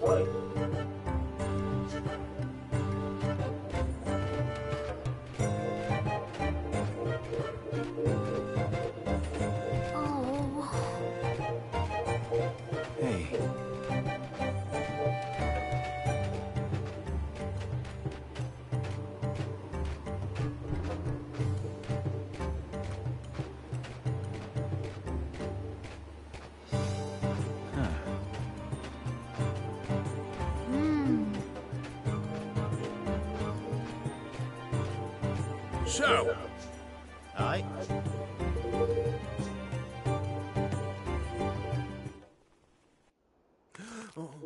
Oi, matey. What? Oi, says I.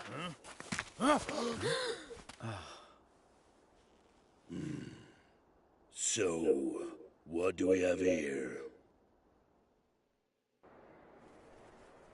Well now.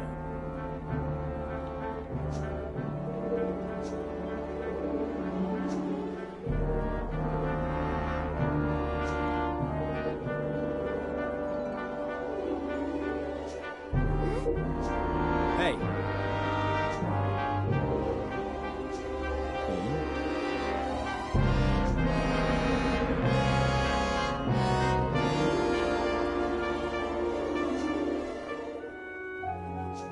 Boss.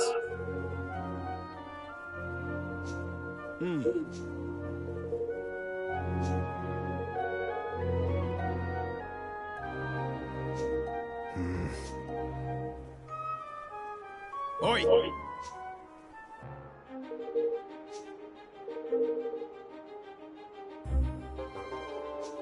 Snakes alive!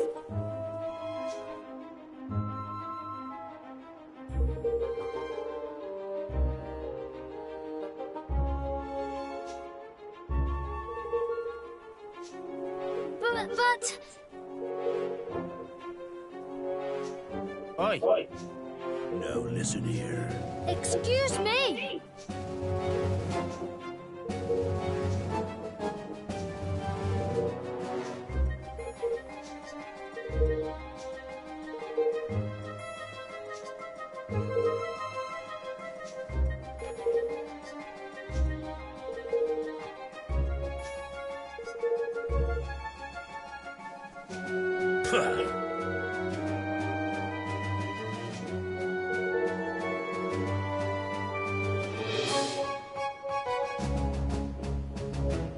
Then I'll put an end to war and misery.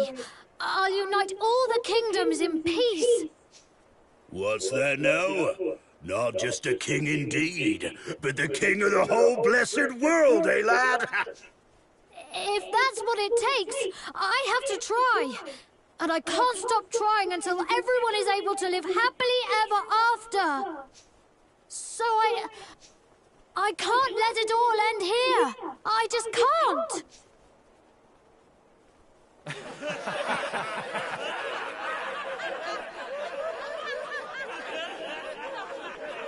Silence, ye mangy curs! You were saying, lad? If I can't repay my debt to Tanny, I don't deserve to be king. I don't deserve to live. So kill us if you must. But at least give us a chance to save her first. And if we do, grant us safe passage to the king's cradle. So that's your game, eh? Yes. All right, sunshine. You've got yourself a deal.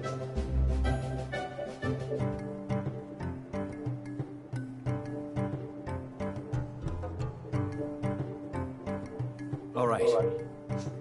Aye.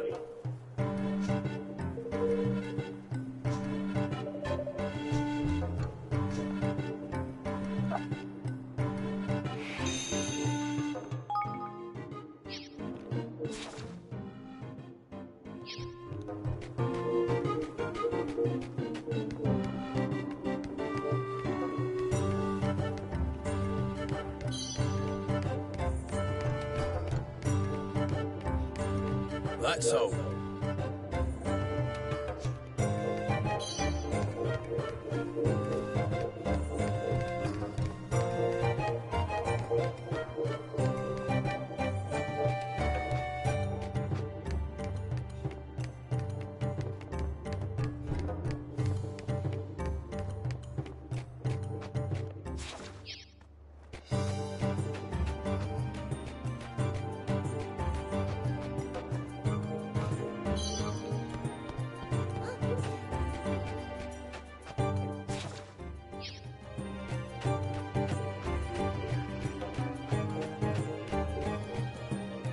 Come to do some shopping, eh?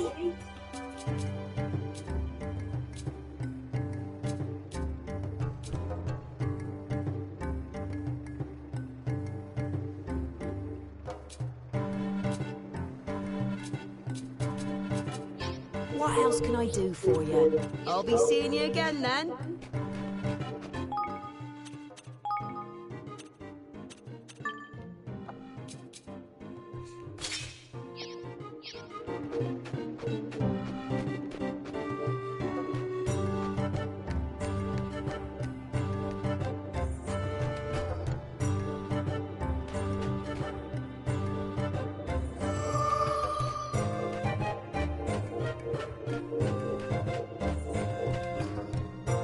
To the Wyvern's Den.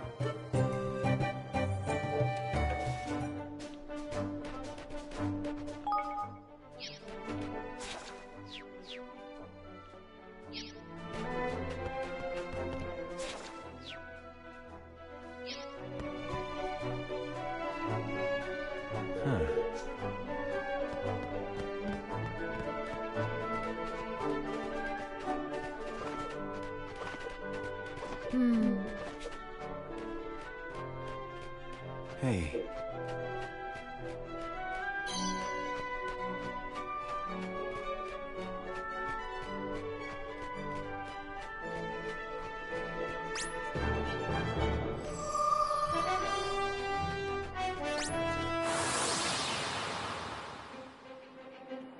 Here goes nothing.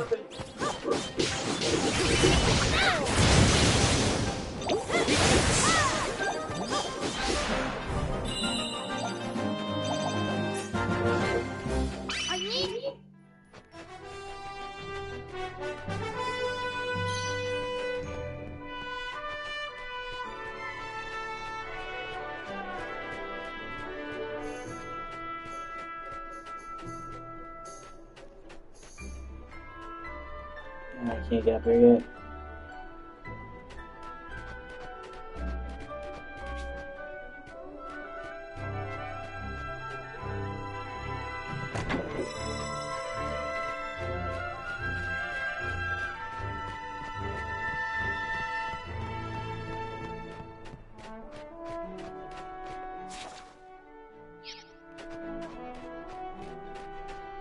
That's where it came from. That was the way out, but the pirates are blocking it. So yeah, kind of have to go this way.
Watch your backs!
Gust proof basic wizard wear.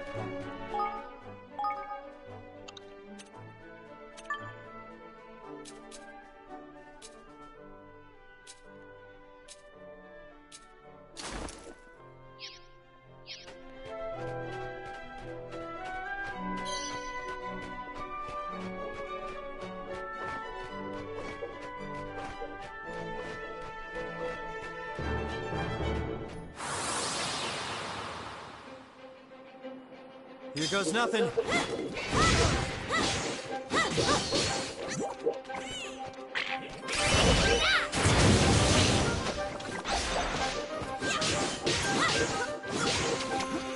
I need your help.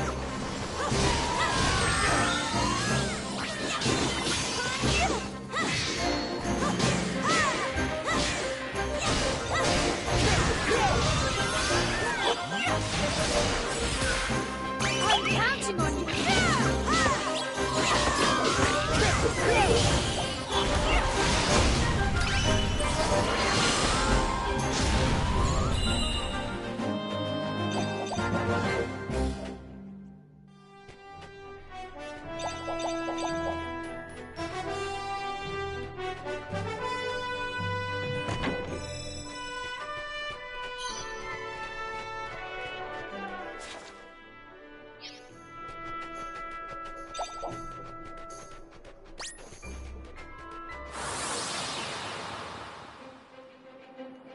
Come on!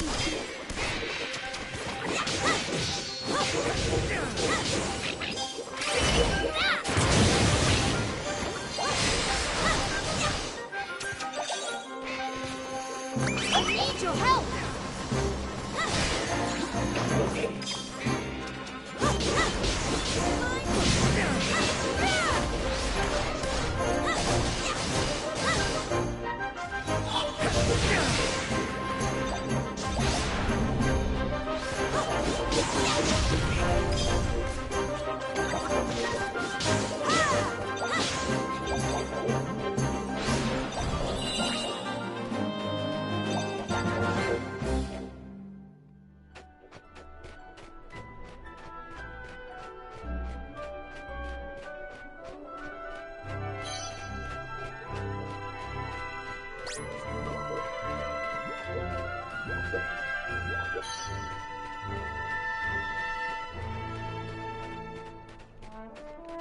Optional area, bitches!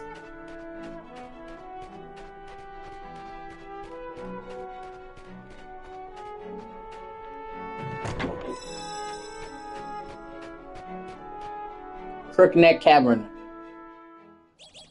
At least it's better than calling it Grotty Grotto.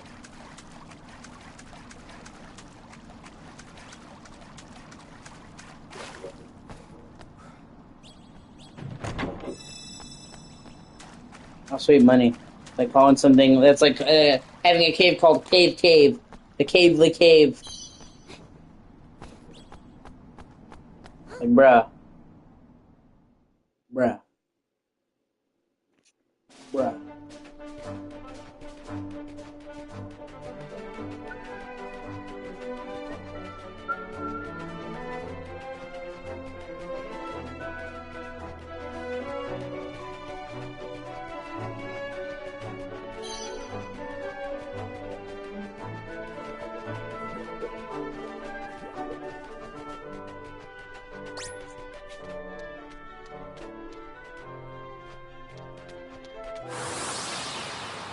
Ah, what a bitch. Watch your backs!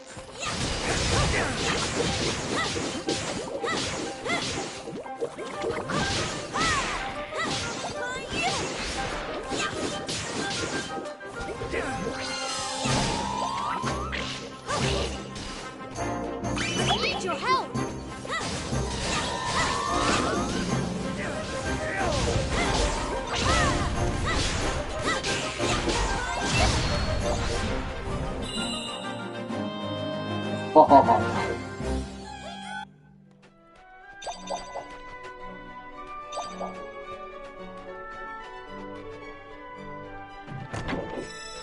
treasure.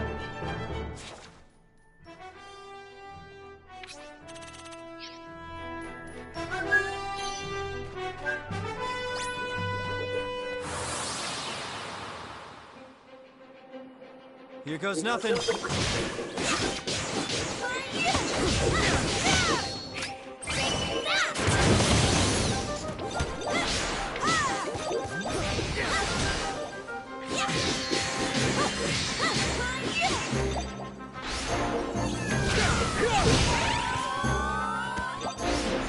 Level 9. Oh yeah, baby.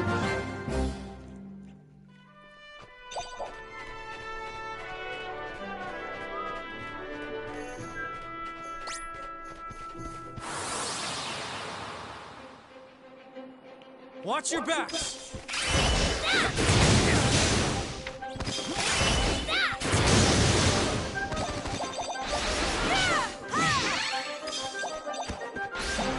Fuck them wyverns up.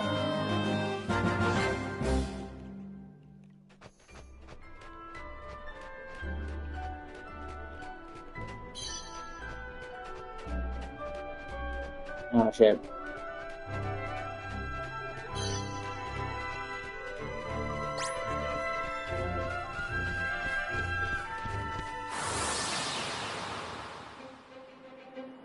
You ready for this? Y'all ready for this?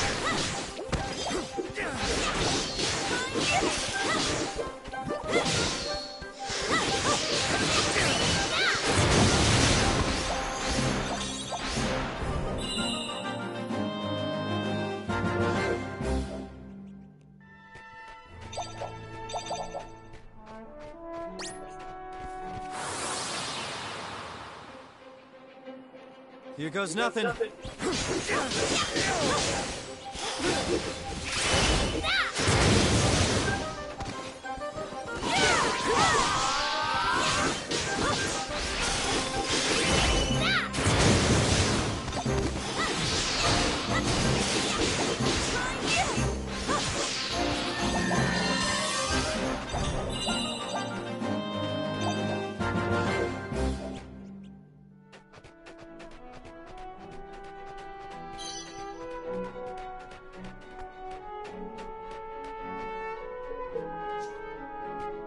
Okay, can't use that yet.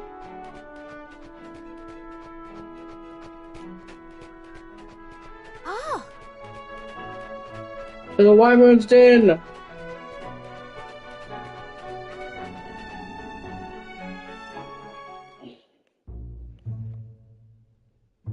All y'all bitches gonna die! Hope you're right with your wyvern god, cause you're gonna meet him today.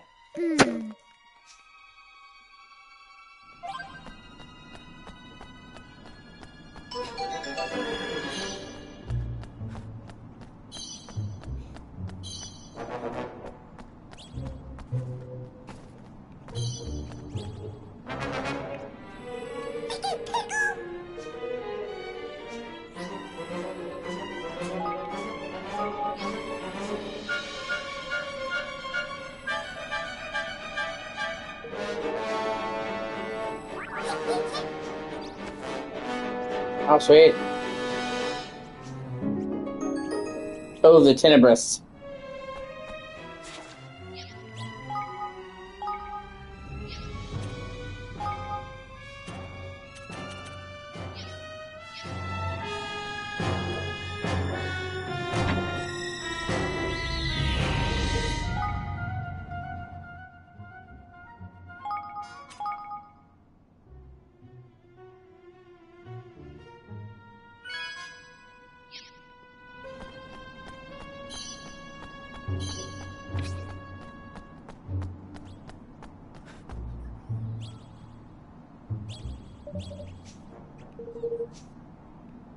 Evan! It's a trap!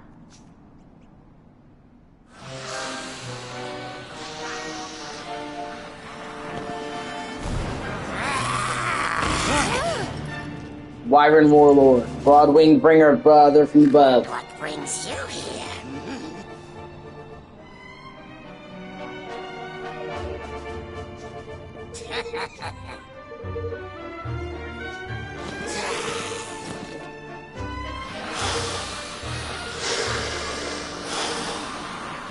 just me.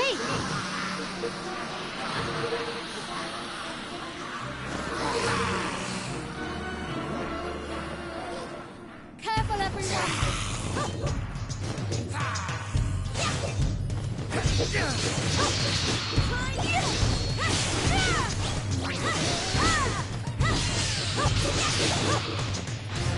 I'm counting on you.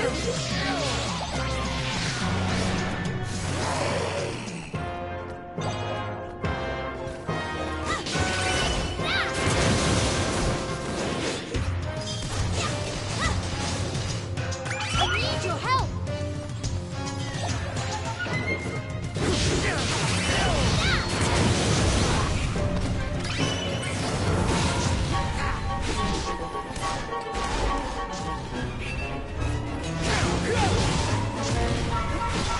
I'm counting on you.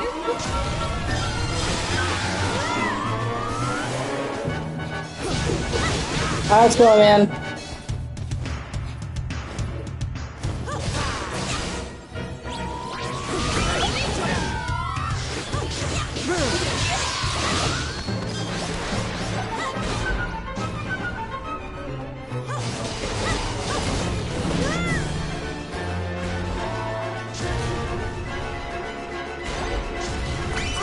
Shoot that bitch! Oh yeah!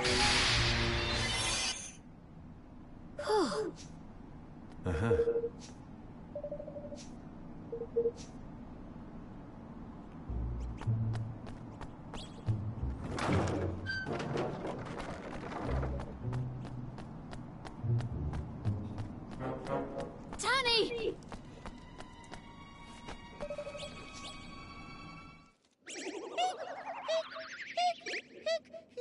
Huh? Tanny! Oh, hey, the chisel knife. How about breaking somebody's back? Not the way you want your back to get broken.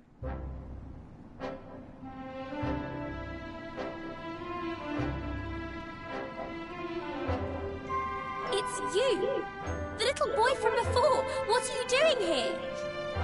Little boy? You can't be much older than me!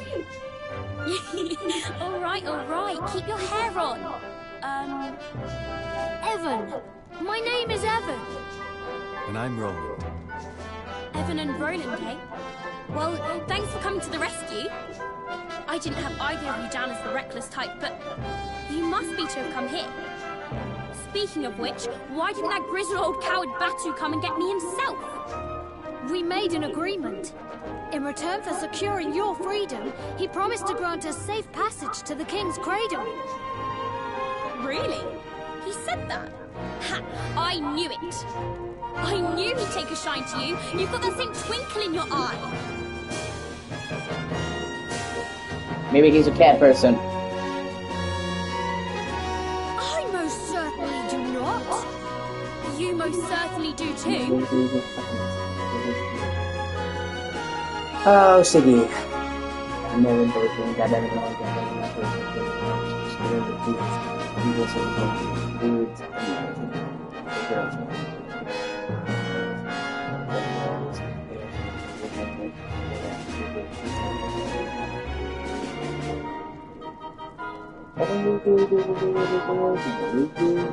It's like you can both see something.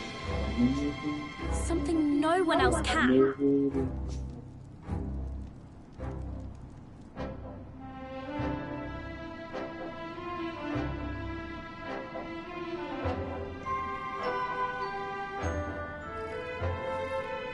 Hey everyone, I'm home! Tanny?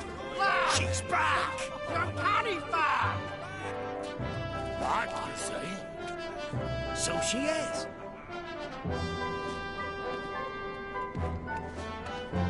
Back safe and sound, boss.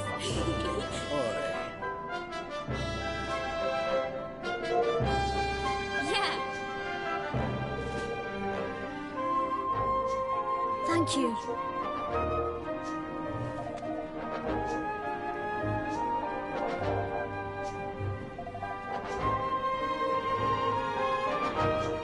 Really?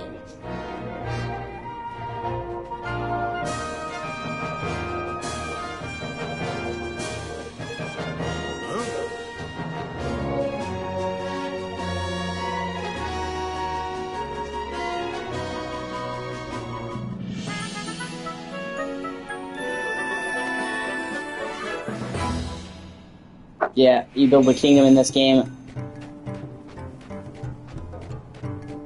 And it kind of starts here, the Kingmaker.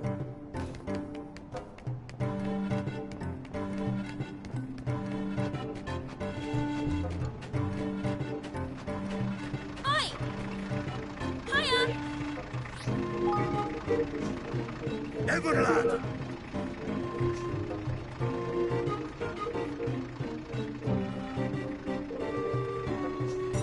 Now listen here.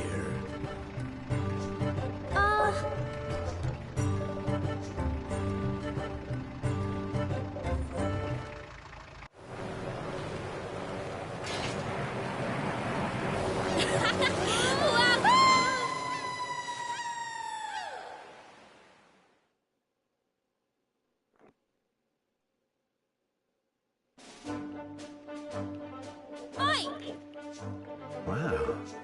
All right.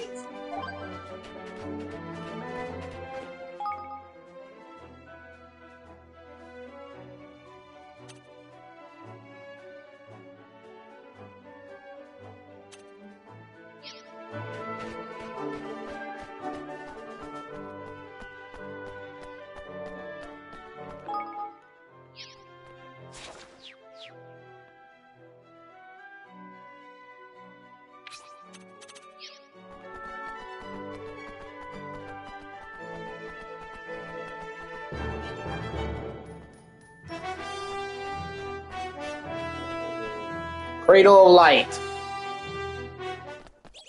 Banana, ba ba ba. Banana.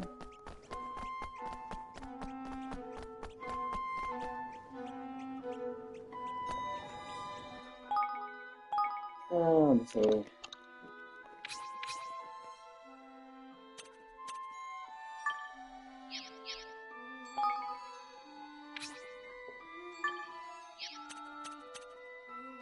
Okay, so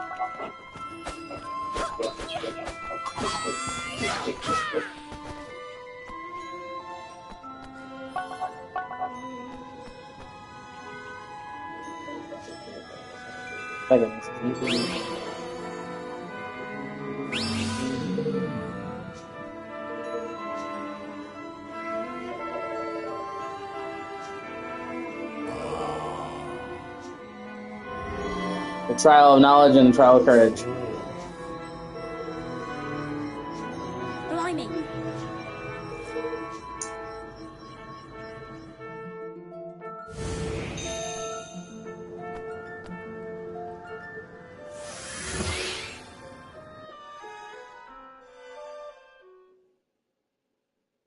Okay, I guess we're doing the trial of wisdom first. Fucking chat repeating on screen.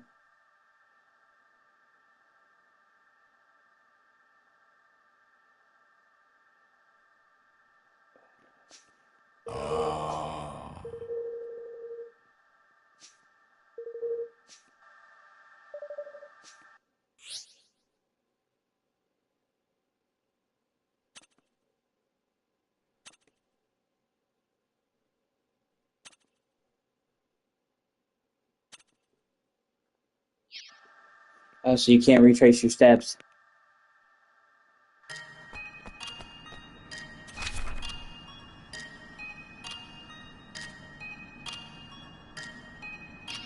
Okay.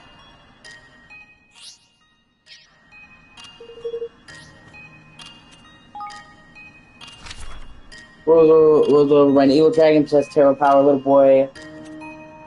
Okay, boy, wand, fairy. Okay. Right.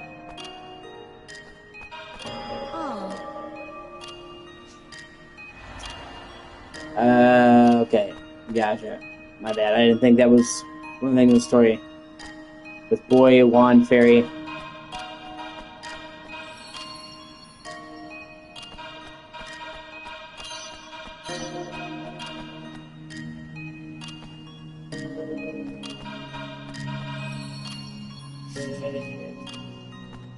Already a problem.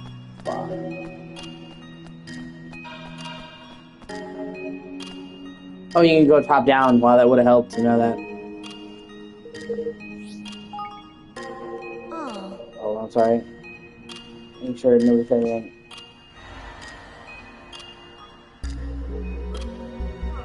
Oh, I'm sorry. Okay.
Oh, okay, to turn the statue, okay.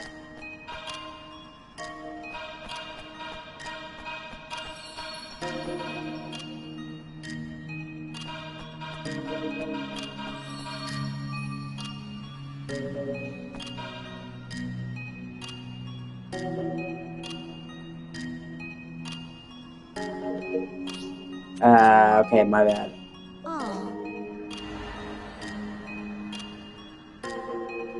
Okay, so...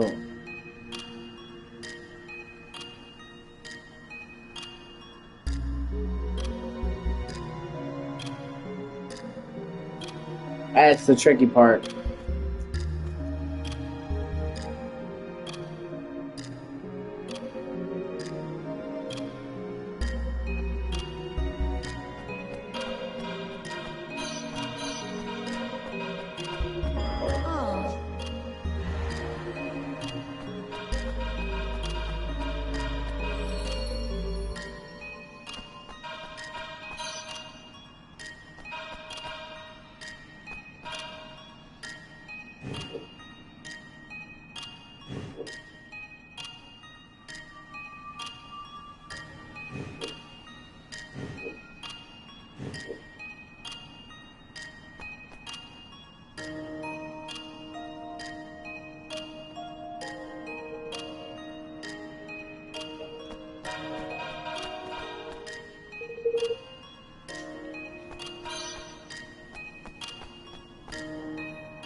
Don't put the...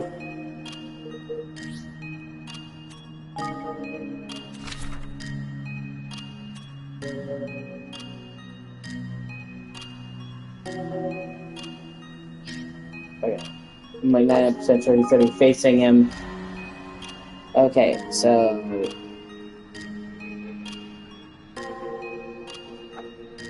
That's the problem.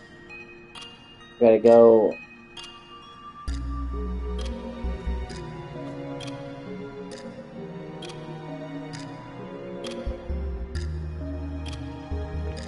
Okay.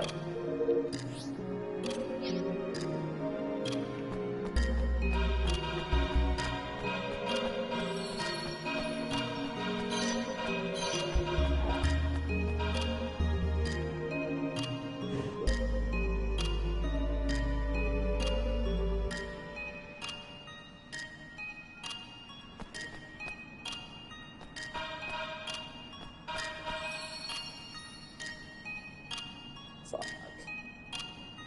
Almost.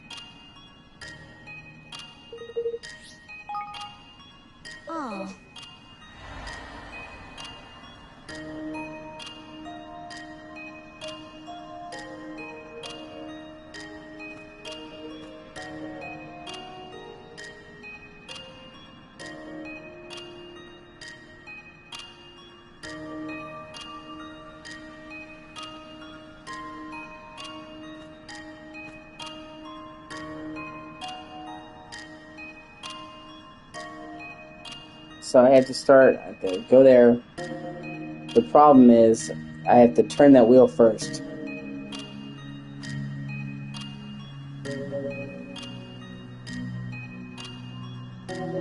And that also means that I have to come back through and loop around.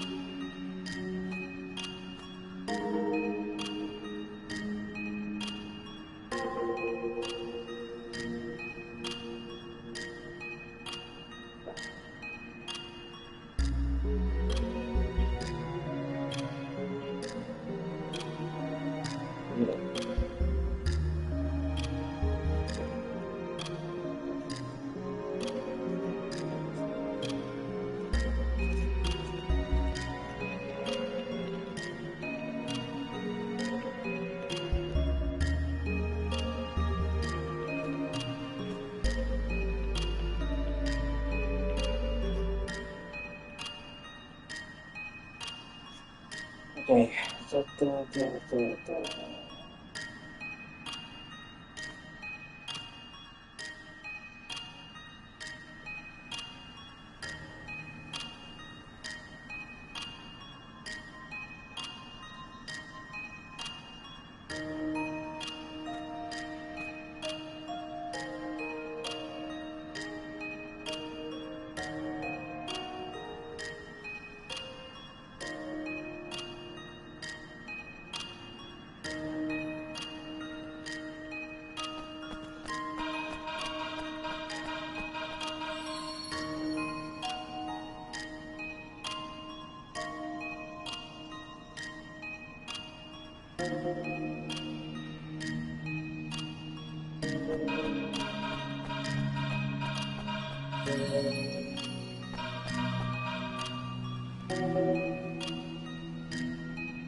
I don't know, you can almost see the path.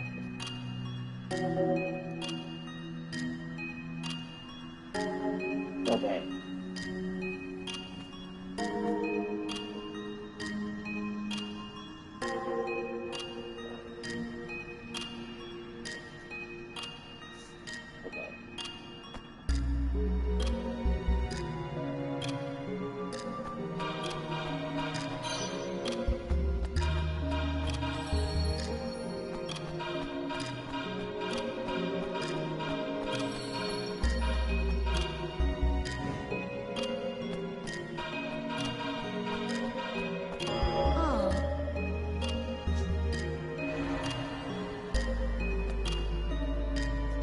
Okay, I think, okay.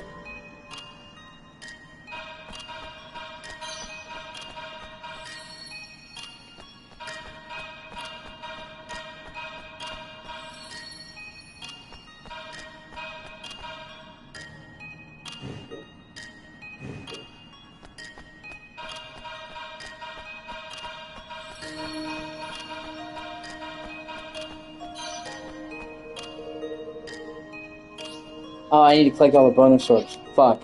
Oh. Okay, I almost did anyway. Alright. Alright.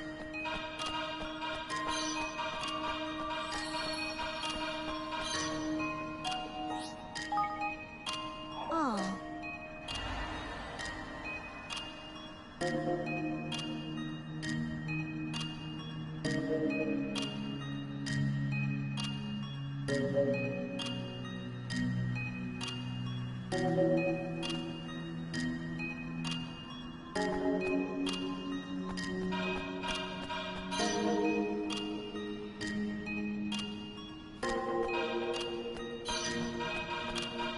Bigger than that box thingy. Oh.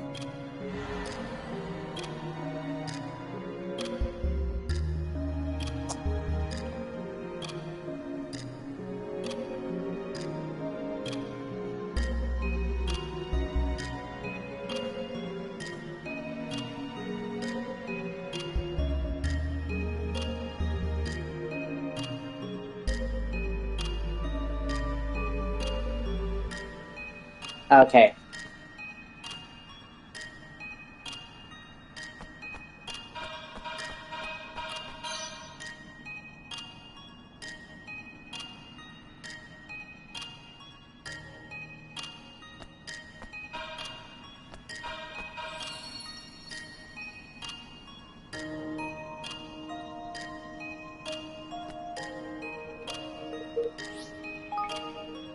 Oh.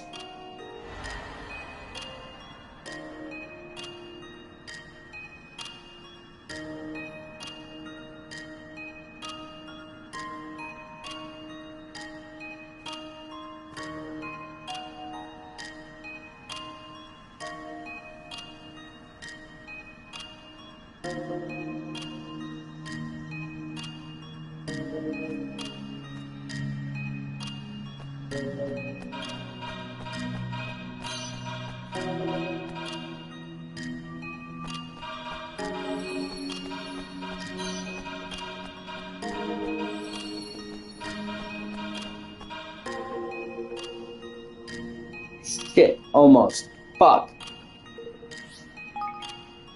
Oh.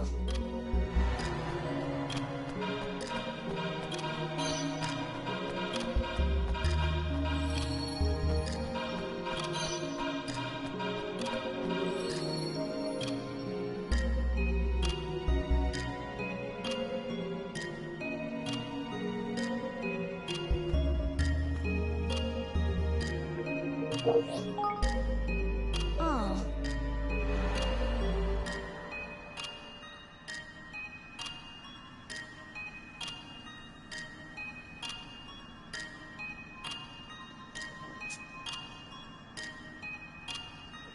Yeah. I might just Google this. It's making my fucking brain hurt.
I'll be back. I'm gonna take a break.